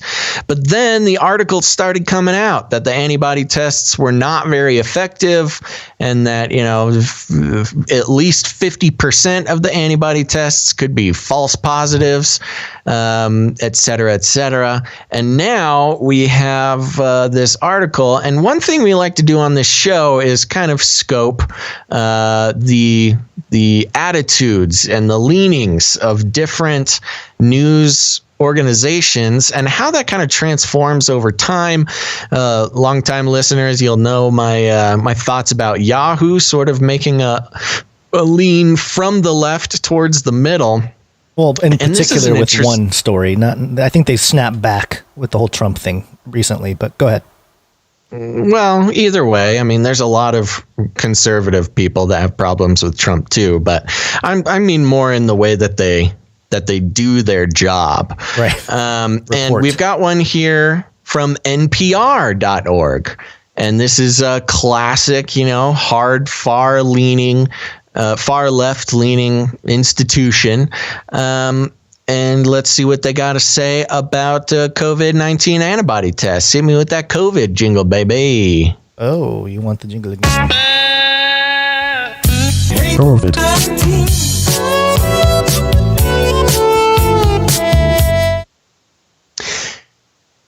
The article is entitled Antibody Tests Point to Lower Death Rate for the Coronavirus Than First Thought. And of course, there is a lot of back and forth, a lot of spite and despising between the left and the right, and all surrounded around the actual death rate. A lot of people thinking, the death rate's about the same as the flu. Other people saying, it's 20 times more than the flu. We heard this for 100,000 dead. Weeks and weeks and weeks. We heard it's 20 times more deadly than the flu. And here we go. The article reads, mounting evidence suggests, remember, this is NPR. Mounting evidence suggests the coronavirus is more common and less deadly than it first appeared. The evidence comes from tests that detect antibodies to the coronavirus in a person's blood rather than the virus itself. The tests are finding large numbers of people in the U.S. who were infected but never became seriously ill. And when these mild infections are included in the coronavirus statistics, the virus appears less dangerous. NPR? What happened? NPR. I know, man. Quote, the current best estimates for the infection fatality risks are between 0.5 and 1%. That's down from, at some point, I think it sort of plateaued at its 3.5% fatality rate. And that was somewhere, they're maybe saying mid-March. They're saying 5 in the next paragraph. It certainly went higher and certainly been lower, but I think sort of the average understanding was around 3.5%. But now the current best estimates for the infection fatality risk are between 0.5 and 1%, says Caitlin Rivers, an epidemiologist at Johns Hopkins Center for Health Security. Johns Hopkins being a very famous hospital and CIA affiliated. That's in contrast with death rates of 5% or more based on calculations that included only people who got sick enough to be diagnosed with tests that detect the presence of the virus in a person's body. And the revised estimates support an early prediction by Dr. Anthony Fauci, director of the National Institute of Allergy and Infectious Diseases and a leading member of the White House Coronavirus Task Force. In an editorial published in late March, the New England Journal of Medicine, Fauci and colleagues wrote that the case fatality rate for COVID-19 may be considerably less than 1%. Interesting. Now, especially when it comes to masks and a lot of things, if you actually listen to what Fauci says a lot of the times, he plays everything down quite a bit. But the media, they almost don't care what Fauci says. They want to keep saying his name and they want to keep showing his picture. But a lot of times they ignore the facts that he says, and one of them being the death rate. But even a virus with a fatality rate less than 1% presents a formidable threat, Rivers says, quote, that is many times more deadly than the seasonal flu. Not that many times more deadly than the seasonal flu, but okay. The new evidence is coming from places such as Indiana, which completed the first phase of a massive testing effort in early May. Indiana's program began soon after coronavirus cases began appearing in the state. The governor's office contacted Nir Menachemi, who chairs the Health Policy and Management Department at Indiana University's Richard M. Fairbanks School of Public Health. The governor wanted basic information such as how many people had been infected and how many people would die. At the time, quote, it was really difficult to know for sure, Menachemi says, and frankly, not just in our state, but in any state. That was because health officials only knew about people who had been sick enough to get tested for the virus, and that the number can be misleading. Quote, it doesn't capture the vast number of people out there who might be infected but not seeking medical care. So, starting in late April, Menachemi, working with the Indiana State Department of Health, led a study of more than 4,600 people statewide. Most were selected at random. Interesting. Most were selected at random. Just gotta, do some cherry picking to make sure you got so to make sure you only skew some of your statistics, not enough to gain any suspicion. Participants got 2 tests, blah blah blah. They're gonna just kind of tell us about how they did a bunch of testing. But long story short, you got NPR here, a bastion of liberal news, talking about how low the death rate for coronavirus is, which does not come as a surprise to us, huh? Well, at a certain point, when people aren't dying and hospitals and nurses are being laid off, your normal normies, as you like to call them, would probably get a little bit suspicious with all the hype. Especially now, there's so many people that are, you're probably hearing a lot more about the doctors that were censored and whatever, unless you're really in just like a left-leaning Twitter bubble or something. You probably have people in your life at this point, especially in America, that are questioning the official narrative. So I think they're trying to keep their audience to a certain degree, because at a certain point you can't that's just what you do. Yeah, you gotta appeal to the masses in some way to keep the advertising money coming in. So once people start looking at the numbers themselves, you start with a blast off number and then you taper it down as time goes on. So you start sensational and then you can work yourself towards the truth, but you want people reactionary when they first get the news. So that's the thing. I do think it's speaking of, well, anyways, that's for another part of the show. But there you go. Official NPR report. We're at 0.5% fatality for coronavirus. Okay. So on with the race war, because people are going back outside. Well, I know, it's crazy, man. First there was coronavirus, then the murder hornets, and now we got to set all of Minneapolis on fire. Now if you're white, you have a virus. Yes, well, we've always known that. Us white people are crazy, man. You're not. You may not have the Rona, but you have the racist. We got very good. Corona racist. Yeah. Okay. Yeah. All right. Well, do you want to thank some people? We got a couple more stories, but before we do, yes, let's thank some people, and then we got some interesting, don't go anywhere. Stories. We've got some very interesting. We're going to be talking about some Epstein and transhumanism combined. What?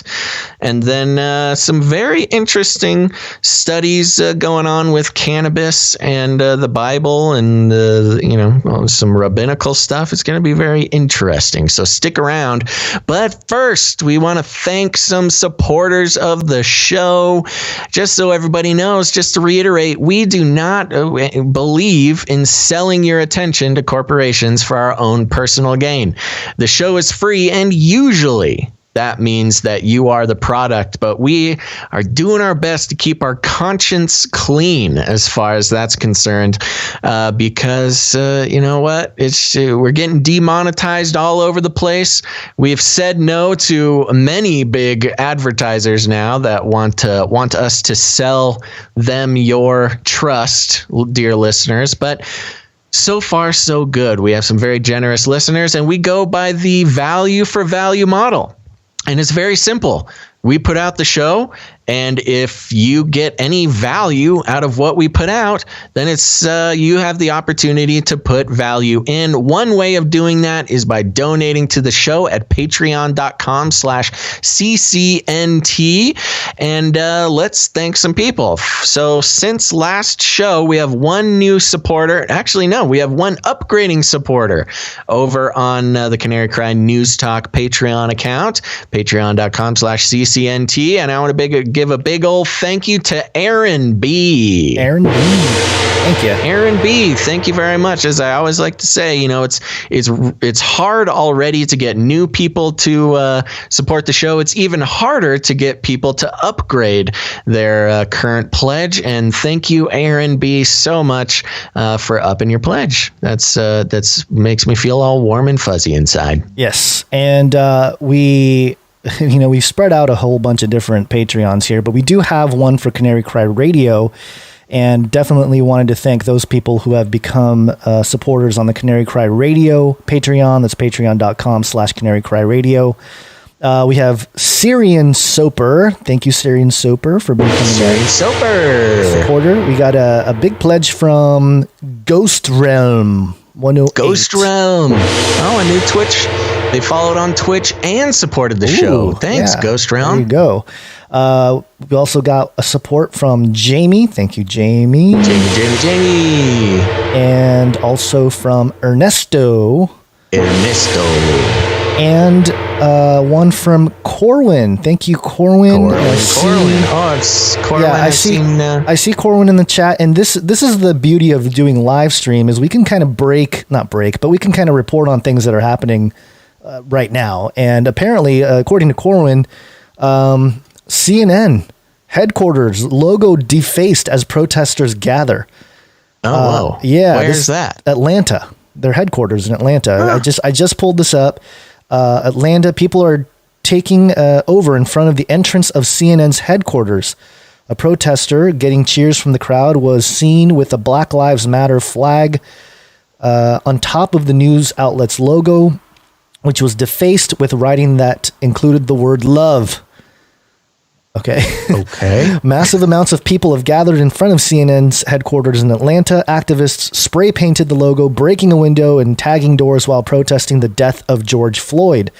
The Minneapolis officer who blah, blah, blah. We know about that. Anything else here? Okay, there's a tweet here from Fernando Alfonso. Protesters getting dispersed by police as the destruction if police cars outside the CNN centers continue. I think there was a little typo there, but certainly looks like a little civil unrest. But you know what? Is it related to the reporter getting fake arrested? I don't know. I'm not sure. I'm not sure about that one. But okay. Well, I do want to say Aaron B., who is the one who upgraded their support, is Incarnate Unlimited in the chat. Oh, who's been pretty much at every show for the past at least few weeks. So thanks, Incarnate Unlimited. Yeah, you are the man. I'm hoping Aaron. Just based on this little story with the CNN headquarters, I'm hoping it's not that they that there's like a counter protest from people that saw the whole arrest and thought that it was all fake and now it's time to really tear down CNN. Well, that's what I'm wondering. I wonder if they're protesting CNN because of the fake reporter arrest. That would be pretty funny. That would be interesting. I mean, if there's any reason, lying to the country is a good reason to. Good point from 2 Cardinals and a pack of Marlboro Reds on YouTube. CNN and BBC are both Tavistock programs. If you want to do a little Google search, definitely check out the Tavistock Institute and their hand in a lot of this propaganda mechanism or apparatus. Yeah. Check it out. Yes. Okay, so we're thanking people, Gon, so I'll let you pull up the if there's any more new PayPal supporters while I cruise over to the Twitch. I think we've got a couple more Twitch followers to thank, I think. Let me go see here. Yes, we've got Mr. Chucky63. Thanks, Mr. Chucky63, for following. We've got The Mask is the way. The Mask is the way. Welcome to the show. We've got Canary Screamer. Oh. I've seen Canary Screamer has been in chat all day. Glad. Thanks for following. And I think those are the new ones. All right. So thank you very much. And I'm not sure why you're not popping up on the new list, Mary Moore, but I see Mary Moore the Red is following us as well. Yeah, he's got. I think he's been censored on Twitter and stuff. Something going on. Oh yeah, there. he's good at getting his stuff demonetized and taken down. So glad you made it, Mary Moore. Okay, there you go. What do you got? Any more supporters to thank? Nobody new on the PayPals, but okay. I think we'll made it with the Patreon. Well, thank you guys very much. Like I said, we are your essential employees. We got nothing else going on. So if you like the show, it's up to you to put some value back into it. We do this 3 times a week. We'll doing our best, at least, to do it Monday, Wednesday, and Friday. Write this down, folks, because I get people asking me all the time. Monday, Wednesday, and Friday, sometime between noon and 5 is when we go live every week. So make sure to tune in next time. Next show will be on Monday. And if you want to help out the show, you can go to patreon.com/CCNT. But if you don't like Patreon, that's okay. You can head over to canarycryradio.com/support. canarycryradio.com/support. That's right. You can head over to canarycryradio.com/support. We've got PayPal subscriptions. We got one-time donations if commitment's not your thing. There's also cryptocurrency and all sorts of fun ways to support the show over there. And like I said before, if you know your way around some sound editing software, you can always help out by making us some jingles. Even if you're doing whole songs, you know, we had that guy who put together the Rattle the Cage song that we play at the end of the show. Coolest thing ever. If you're out there, you're a creative person, want to make something for us to play on the show or at the end of the show, just send it on over to canarycryradio@gmail.com, canarycryradio@gmail.com. And if you're looking for other ways to support the show, make sure to leave a rating and a review and things like that. And we'll talk more about that after we hit a couple more stories. What do you say, Gons?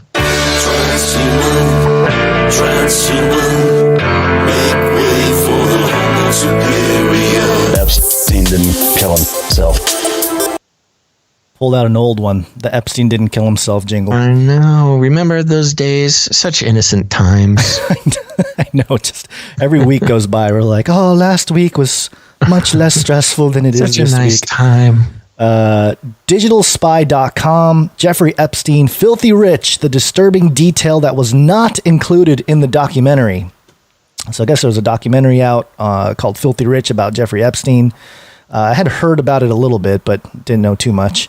Jeffrey Epstein, Filthy Rich is a 4-part Netflix docuseries which lifts the lid on the titular billionaire financier and pedophile who is now deceased, allegedly. It was ruled in 2019 that he took his own life in a Manhattan jail cell, but some, including Epstein's brother Mark, believe that he was murdered. Mark hired a renowned forensics expert to take another look at the autopsy, and he too was extremely skeptical about Epstein's cause of death. Those who are well acquainted with the harrowing tale of Epstein and his former girlfriend and associates Ghislaine Maxwell, who has also been accused of both procuring girls for him and abusing a number herself, allegations which she has repeatedly denied, will know much of what happens across the episode. We hear from several survivors, including Virginia Roberts Giuffre, Giuffre, who claims that she was trafficked to London by Epstein in 2001 when she was 17 years old and pressured into having sex with the Duke of York. Prince Andrew has repeatedly denied all allegations leveled against him. Filthy Rich briefly touches upon the backstories of both Epstein and Maxwell, as well as exploring their respective personalities. We learn of the, quote, molestation pyramid scheme and the numerous authority figures who failed the abused. From the disturbing art in Epstein's home to the surveillance system he had installed in his New York residence for his own voyeuristic entertainment and alleged blackmail purposes rather than security, there's a lot to take in, but one extremely sinister detail isn't touched upon. It was reported by the New York Times last year that Epstein, quote, hoped to seed the human race with his DNA by impregnating women at his ranch in New Mexico. Annie Farmer, a survivor who features in the series, claimed that she was sexually abused by Epstein and Maxwell at the property. Epstein was reportedly fascinated by transhumanism, which is the belief that the future of humanity will require the human body to be artificially enhanced or improved using technologies such as genetic engineering and artificial intelligence. It has been compared to eugenics, which supports selective, controlled breeding to weed out any unwanted traits or characteristics in a bid to improve the human race. The report mentions that Epstein had spoken to scientists and business individuals over the years about his plan, but there's, quote, no evidence that it ever came to fruition. He would regularly rub shoulders with scientists and academics at dinners and gatherings that he himself hosted or attended, as well as regularly donating sizable funds to various causes. A charity set up by Epstein donated $20,000 to the World Transhumanist Association in 2011, which now goes by Humanity Plus. Basil, we've been covering Humanity Plus since the beginning. Yeah. Quote, an organization that advocates the ethical use of technologies such as artificial intelligence to expand human capacities. That figure reportedly grew to $120,000, which is not that much money, at least publicly. When the news broke last year, former Republican presidential candidate and founder of the Transhumanist Party, Zoltan Istvan, said via Telegraph, quote, this is the largest media coverage we have ever experienced, but this is the worst type of coverage.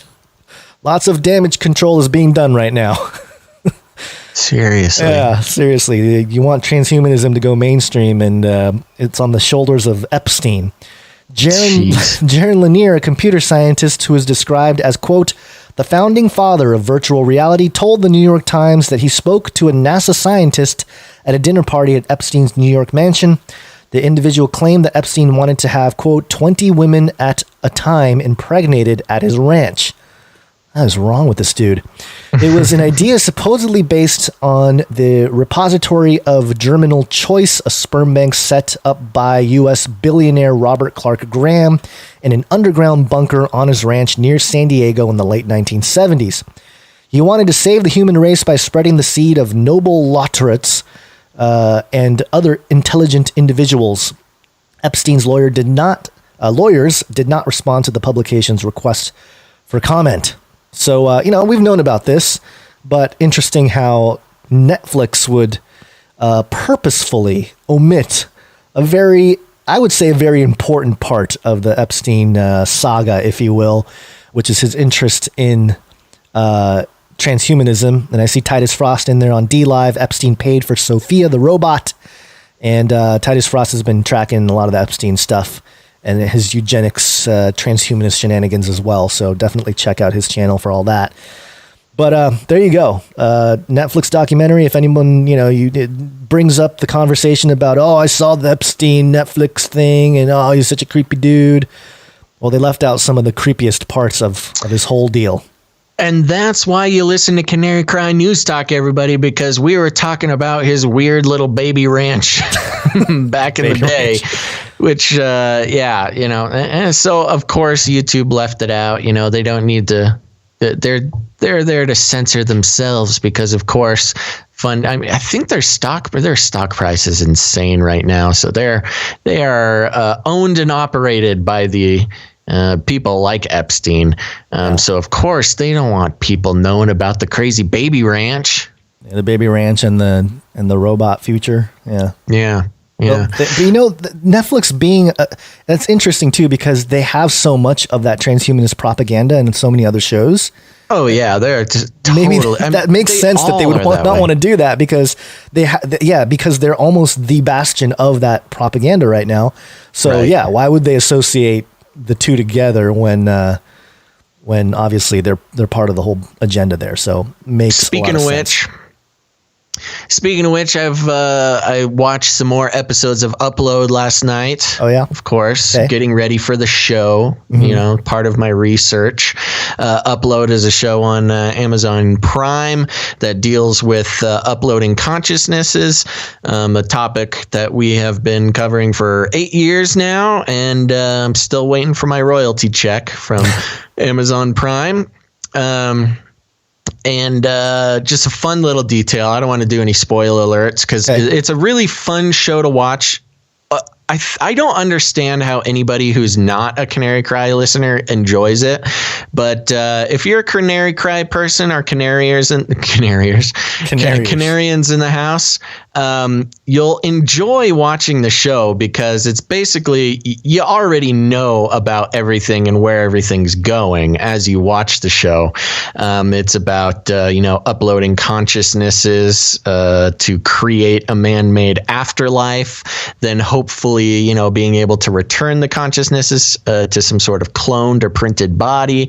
That's all wrapped up in there. But the most entertaining thing about the show for me, the funniest little thing for me, was they have one of the Choke brothers who has been uploaded into the super fancy afterlife, the rich people's afterlife, being a play on the Koch brother who died. Mm-hmm. Who was it? Was it David? Is David the one who died? I don't know. One of the Koch brothers died. And in this upload world, he got uploaded into virtual heaven, and he makes a few appearances and actually interacts with the main character. So I found that extremely entertaining. And I'm not getting paid by Upload for any reason, and I'm upset about it. Okay. But I do want to give a shout out to Javella Stoic 77. New follower on Twitch, and they say, I draw as I listen. Can I send you guys the art illustrations I make as I listen to the podcasts? Oh, that'd be really cool. Of the subjects, what is the official email? And that's awesome. Of course, any artists out there, we do talk a lot about jingles and stuff like that, but I would love to get a bunch of art into the email as well. And so if you are an artist or a creative person, send any and all Canary Cry themed art to canarycryradio@gmail.com. That's canarycryradio@gmail.com. So thank you very much. Let's do that. Let's get it going. Yep. Okay, Gons, I got something for you. Are you ready to talk about weed? I don't know why we don't have anything to address it. So it's the shofar, the closest thing to the story. Yeah, that's actually very apt sound effect. This is from ScienceDaily.com, and the article is titled "New Research Reveals Cannabis and Frankincense at the Judahite Shrine of Biblical Arad." Interesting. Analysis of the material on 2 Iron Age altars discovered at the entrance to the Holy of Holies of a shrine at Tel Arad in the Beersheba Valley, Israel, were found to contain cannabis and frankincense, according to new article in the journal Tel Aviv. Past excavations revealed 2 superimposed fortresses dated to the 9th to early 6th centuries BCE, which guarded the southern border of biblical Judah. Highly important Iron Age finds were unearthed, including a well-preserved shrine that was dated to ca 750 through 715 BCE, 2 limestone altars. The smaller altar is 40 centimeters high and about 20 by 20 centimeters at the top. The larger is about 50 centimeters high and 30 by 30 centimeters at the top, were found lying at the entrance to the Holy of Holies of the shrine. Evidently, they had played an important role in the cult practices of the shrine. An unidentified black solidified organic material was preserved on the altar's surfaces. Past analysis of these materials failed to identify their content, and this dark material was recently submitted to organic residue analysis by modern methods. The study reveals that on the smaller altar, cannabis had been mixed with animal dung to facilitate heating, while the larger altar contained traces of frankincense that was mixed with animal fat to promote evaporation. These unique findings shed new light on cult practices in biblical Judah, suggesting cannabis was used here as a deliberate psychoactive to stimulate ecstasy as a part of cultic ceremonies. Lead author Aaron Airy from the Israel Museum in Jerusalem commented, quote, "This is the first time that cannabis has been identified in the ancient Near East. Its use in the shrine must have played a central role in the cultic rituals performed there. Frankincense comes from Arabia, therefore the presence of frankincense at Arad indicates the participation of Judah in the South Arabian trade even before the patronage and encouragement of the Assyrian Empire. Arad provides the earliest evidence for frankincense in a clear cultic context. Frankincense is mentioned as a component of the incense that was burned in the Temple of Jerusalem for its pleasant aroma. The fortress mound of Tel Arad in Beersheba Valley in southern Israel was excavated over 50 years ago under the direction of the late Tau professor Yohanan Aharoni. So there you go, Gons. Cannabis being used on the shrines in Judah. Yeah. That's a very interesting use of the word cult there. Yeah. Are they... obviously, being Science Daily and a secular institution, are they using cult in the sense of instead of using the term religious, like in the let's look it up. Well, I don't have a keyboard. You should look up to see what definitions of cult exist there. Do you think this was a Judeo practice? Well. It could have been, but one of the things that I noticed right away was the mixture of cannabis and animal dung. Animal dung. And biblically, there isn't explicitly any kind of direction to mix cannabis with animal dung for any type of ritual. Yeah. However, there is some stuff that's kind of interesting. I wanted to share some of that with you and see what you thought about it. And this is stuff that I know people have researched in the past, but one of the word, and I have to ask Michael Heiser about this because I've been meaning to see what his thoughts are on this. But there's a passage in Exodus 30, the anointing oil, verse 22 and 23. The kana or whatever. Yeah, the word cane. It's translated cane in the English. And I'm just going to go to the, for a lack of a better resource, I'm going to go ahead and go to this Wikipedia page that has a whole outline on the etymology of the word cannabis. And there's a whole segment there on Semitic etymologies.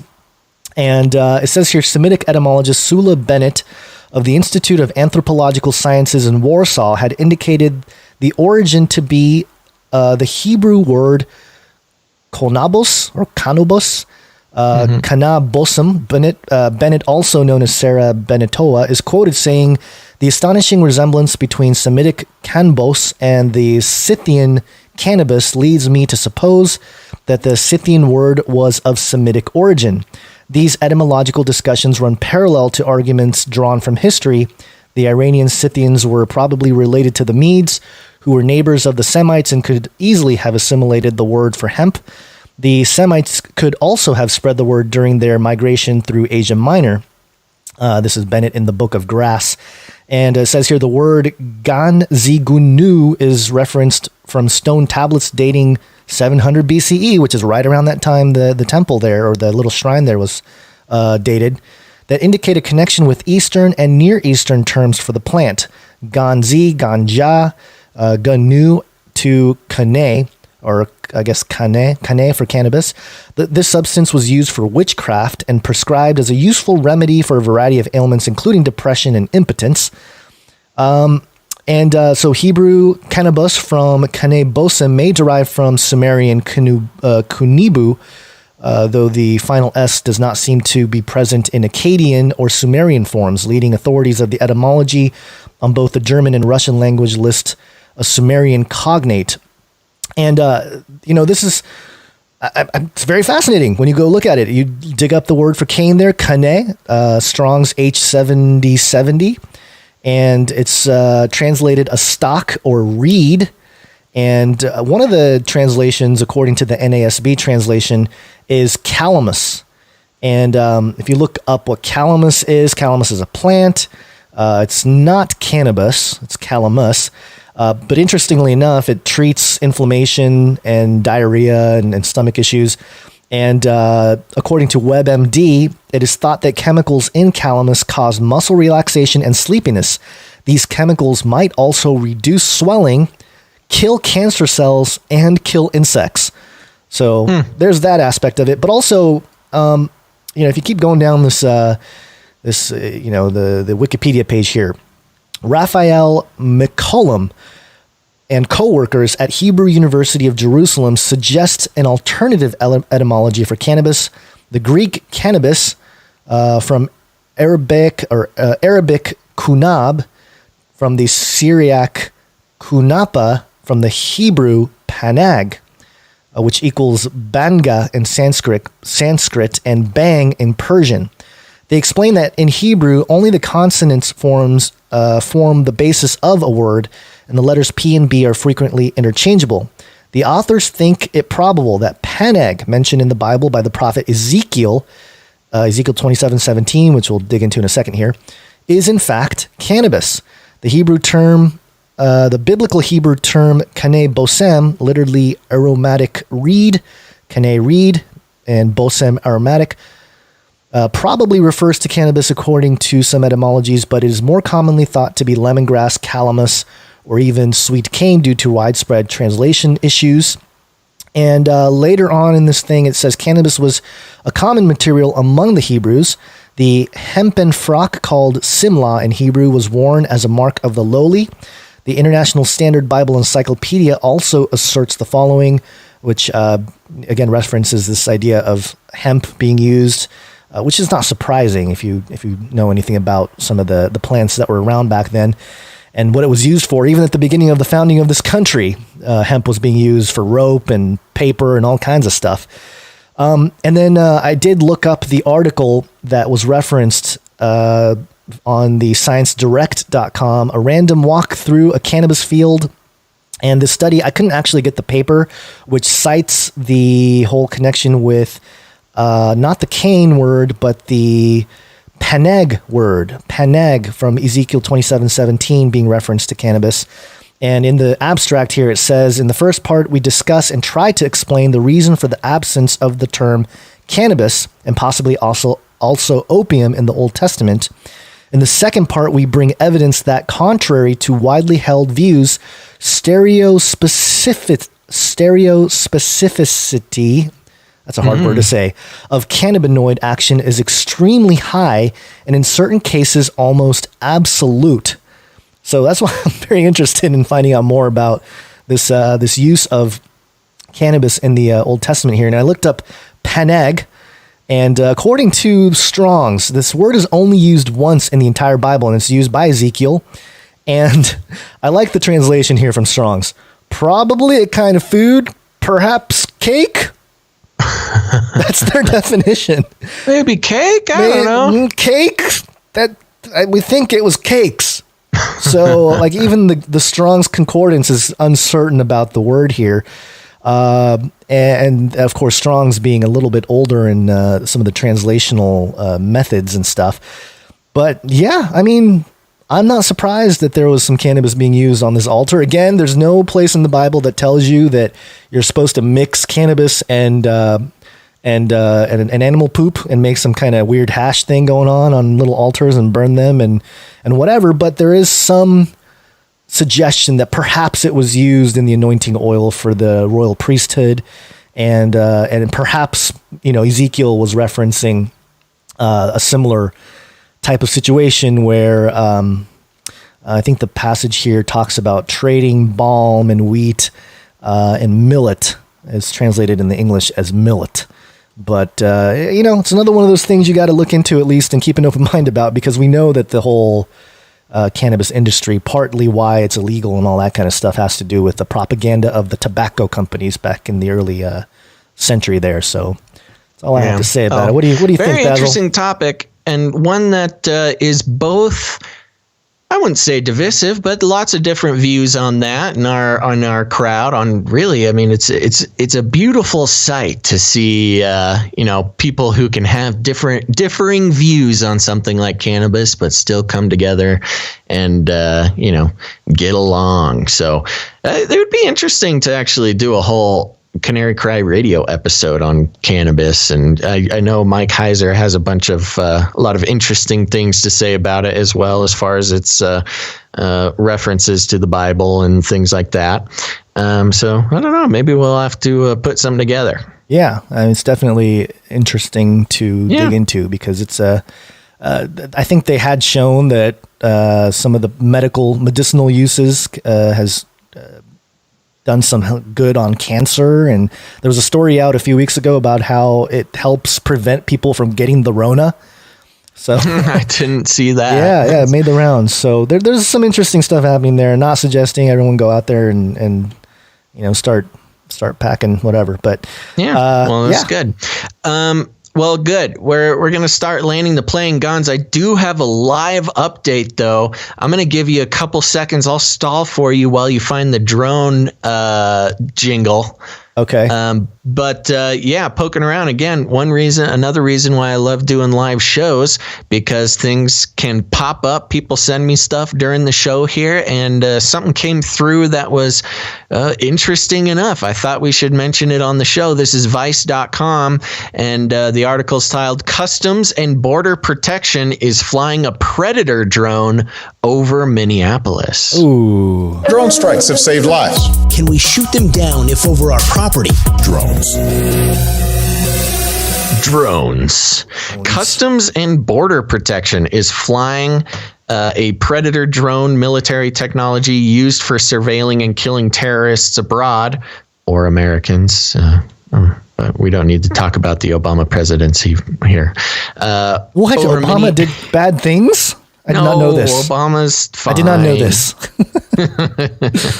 Over Minneapolis, let me just start this over. Customs and Border Protection is flying a Predator drone, military technology used for surveilling and killing terrorists abroad, over Minneapolis as protesters continue to demonstrate against police brutality. According to publicly available flight data, the drone flown over Minneapolis is an unarmed version of the aircraft. The drone was first spotted on a flight tracking tool by members of the ADSB Exchange, a community of flight watchers who use open source flight data to monitor America's skies. Presumably, the drone is surveilling protests there. though CBP did not respond to a request for comment about what the drone is doing there. Quote, CBP Predator drone CPB-104 circling over Minneapolis at 20,000 feet. Jason Palladino, an investigative reporter at the Project on Government Oversight, tweeted on Friday, quote, took off from Grand Forks Air Force Base. These latest protests come after a white police officer killed George Floyd, an unarmed black man, earlier this week. The officer and 3 others involved in the incident were fired on Friday. The Associated Press reported that the officer who knelt on Floyd's neck has been arrested. Motherboard verified the flight path of CPB-104 with flight data from ADSB Exchange, a repository of unfiltered flight data. The drone took off from the Air Force Base before making several hexagonal-shaped flyovers around Minneapolis, according to the data. At the time of writing, the drone is still above the city. And I don't know if you can get that I had some pulled visual up there. Very interesting. I had the Business Insider here. Yeah, 104 is a drone with a history. In a 2007 Popular Mechanics article, author Jeff Wise names that aircraft as a Predator. CBP 104 has no pilot on board. The plane is a Predator B, a sophisticated unmanned aerial vehicle, UAV. The article says, describing a surveillance action on the U.S.-Mexico border. CBP 104 is also named in daily drone flight logs from CBP from 2012, published by the Electronic Frontier Foundation. The drone's activities at the time included collecting synthetic aperture radar imagery and full motion video to aid in actions such as surveilling the border, as well as surveilling and busting cannabis grow ops and methamphetamine labs. In one instance, the logs note that the drone continued to circle and feed video of two officers until every suspect in a lab raid was arrested. According to the logs, this ongoing surveillance, quote, played an invaluable role in the arrests. In an online chat with Motherboard, Palladino also pointed to the aircraft's previous flights along the Canadian border, its near perfect hexagonal flight path, and its constant altitude of 20,000 feet mentioned in the flight data as additional evidence that the aircraft is a drone. Hexagram. Let me see. Just a straight up, hexagon, not hexagram, hexagon. Yeah. But still, that's very interesting. There you go. Let me just blast through, see if there's anything else interesting in the article here. Motherboard has previously visited Grand Forks Air Force Base, blah, blah, blah. They talk about the base a little bit. In 2015, the FBI surveilled Black Lives Matter protests using aircraft over Baltimore after people there protested the police killing of Freddie Gray. After the publication of this piece, CBP confirmed it operated an unmanned aircraft over Minneapolis. Earlier today, a U.S. Customs and Border Protection Air and Marine Operations unmanned aircraft system was preparing to provide live video to aid in situational awareness at the request of our federal law enforcement partners in Minneapolis. The unmanned aircraft system provides live video feed, blah, blah, blah. Yep. There you go. Looking here. Nothing. Yeah. They're putting the hex on over the city, and they're using the Saturn tornado shape. Oh yeah, the hexagon, this Saturnal hexagon. Yeah. Ooh, some witchcraft drones, man. Casting a hex. Yeah. Ooh, yeah. All right, so there you go. If you're in Minneapolis, stay safe and watch out for air to surface missiles there. This whole thing happened around St. Paul, right? Isn't that the capital of Minneapolis or Minnesota? I mean, I don't know. I think Minneapolis is I don't know anything about Minnesota. Minnesota, St. Paul. I memorized the 50 states and the capitals, man. I memorized that song. Okay, Baton Rouge, Louisiana, Indianapolis, Indiana. St. Paul from listening to Prairie Home Companions. Oh, okay.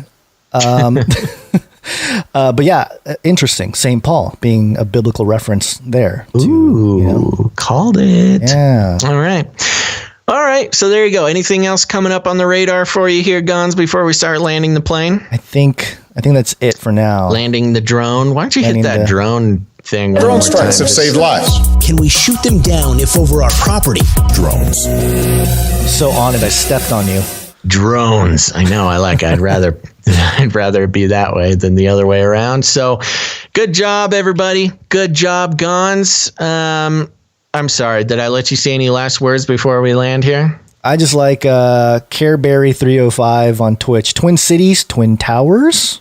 Ooh, just connecting the dots, just asking questions, folks. Yep, just asking questions. That's it. Just why? All right, everybody. Thanks for listening. Here's the thing. I want to give a big old thank you to a couple more Twitch followers, Spud the Mud. And I'm R. Rogers, or nope, one Mr. Rogers. Oh, Mr. Rogers. Yeah, Mr. Awesome. Rogers is here. That's great. We got all the cool guys over here on Twitch. Thank you guys for watching on Twitch. Thank you for watching wherever you are, YouTube, Facebook. We're happy to do it. Now, here's the thing you got to remember. You can support the show by going to patreon.com/CCNT, or you can head to canarycryradio.com/support.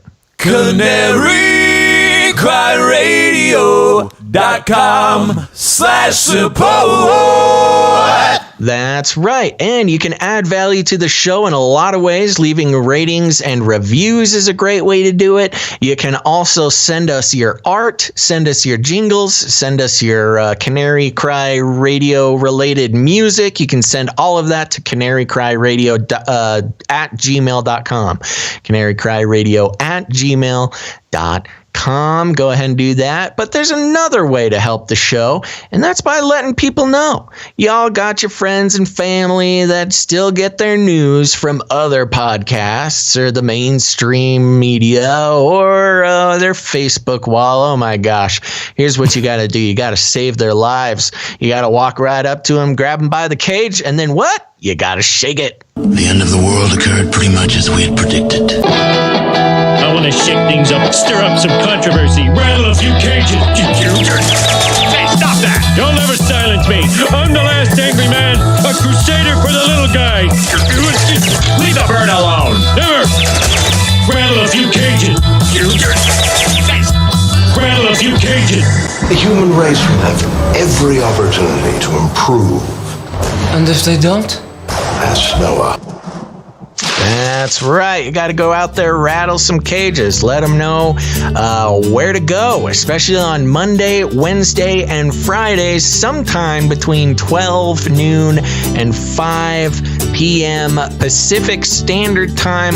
Let them know. They can head to twitch.tv/Canary Cry Radio. Thank you guys so much for following us and watching live there. It's got a lot of great stuff that's going to open up for us over the next couple weeks. And let's see, am I forgetting anything, Gonzo? I don't think so. Thank you guys for watching. Thank you guys for listening. That's right. And make sure to tune in next time right here to Canary Cry News Talk. But until then, all together now, think outside the cage.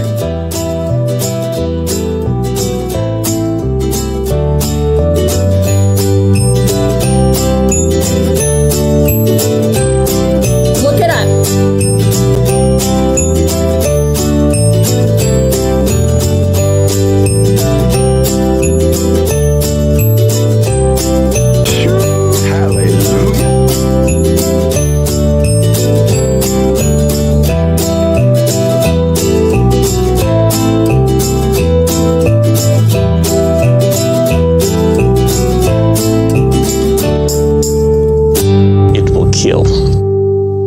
I want to shake things up, shake things up. I want to shake things up, shake things up. Leave the bird alone. I want to stir up some controversy. I want to rattle a few cages. I want to rattle a few cages. I'm the last angry man. You'll never silence me. I'm the last angry man. I'm the last angry man. You'll never silence me. I'm the last angry man. A crusader for the little guy. Little guy. Little guy. Well, we'll see about that. Whatever, Illuminati.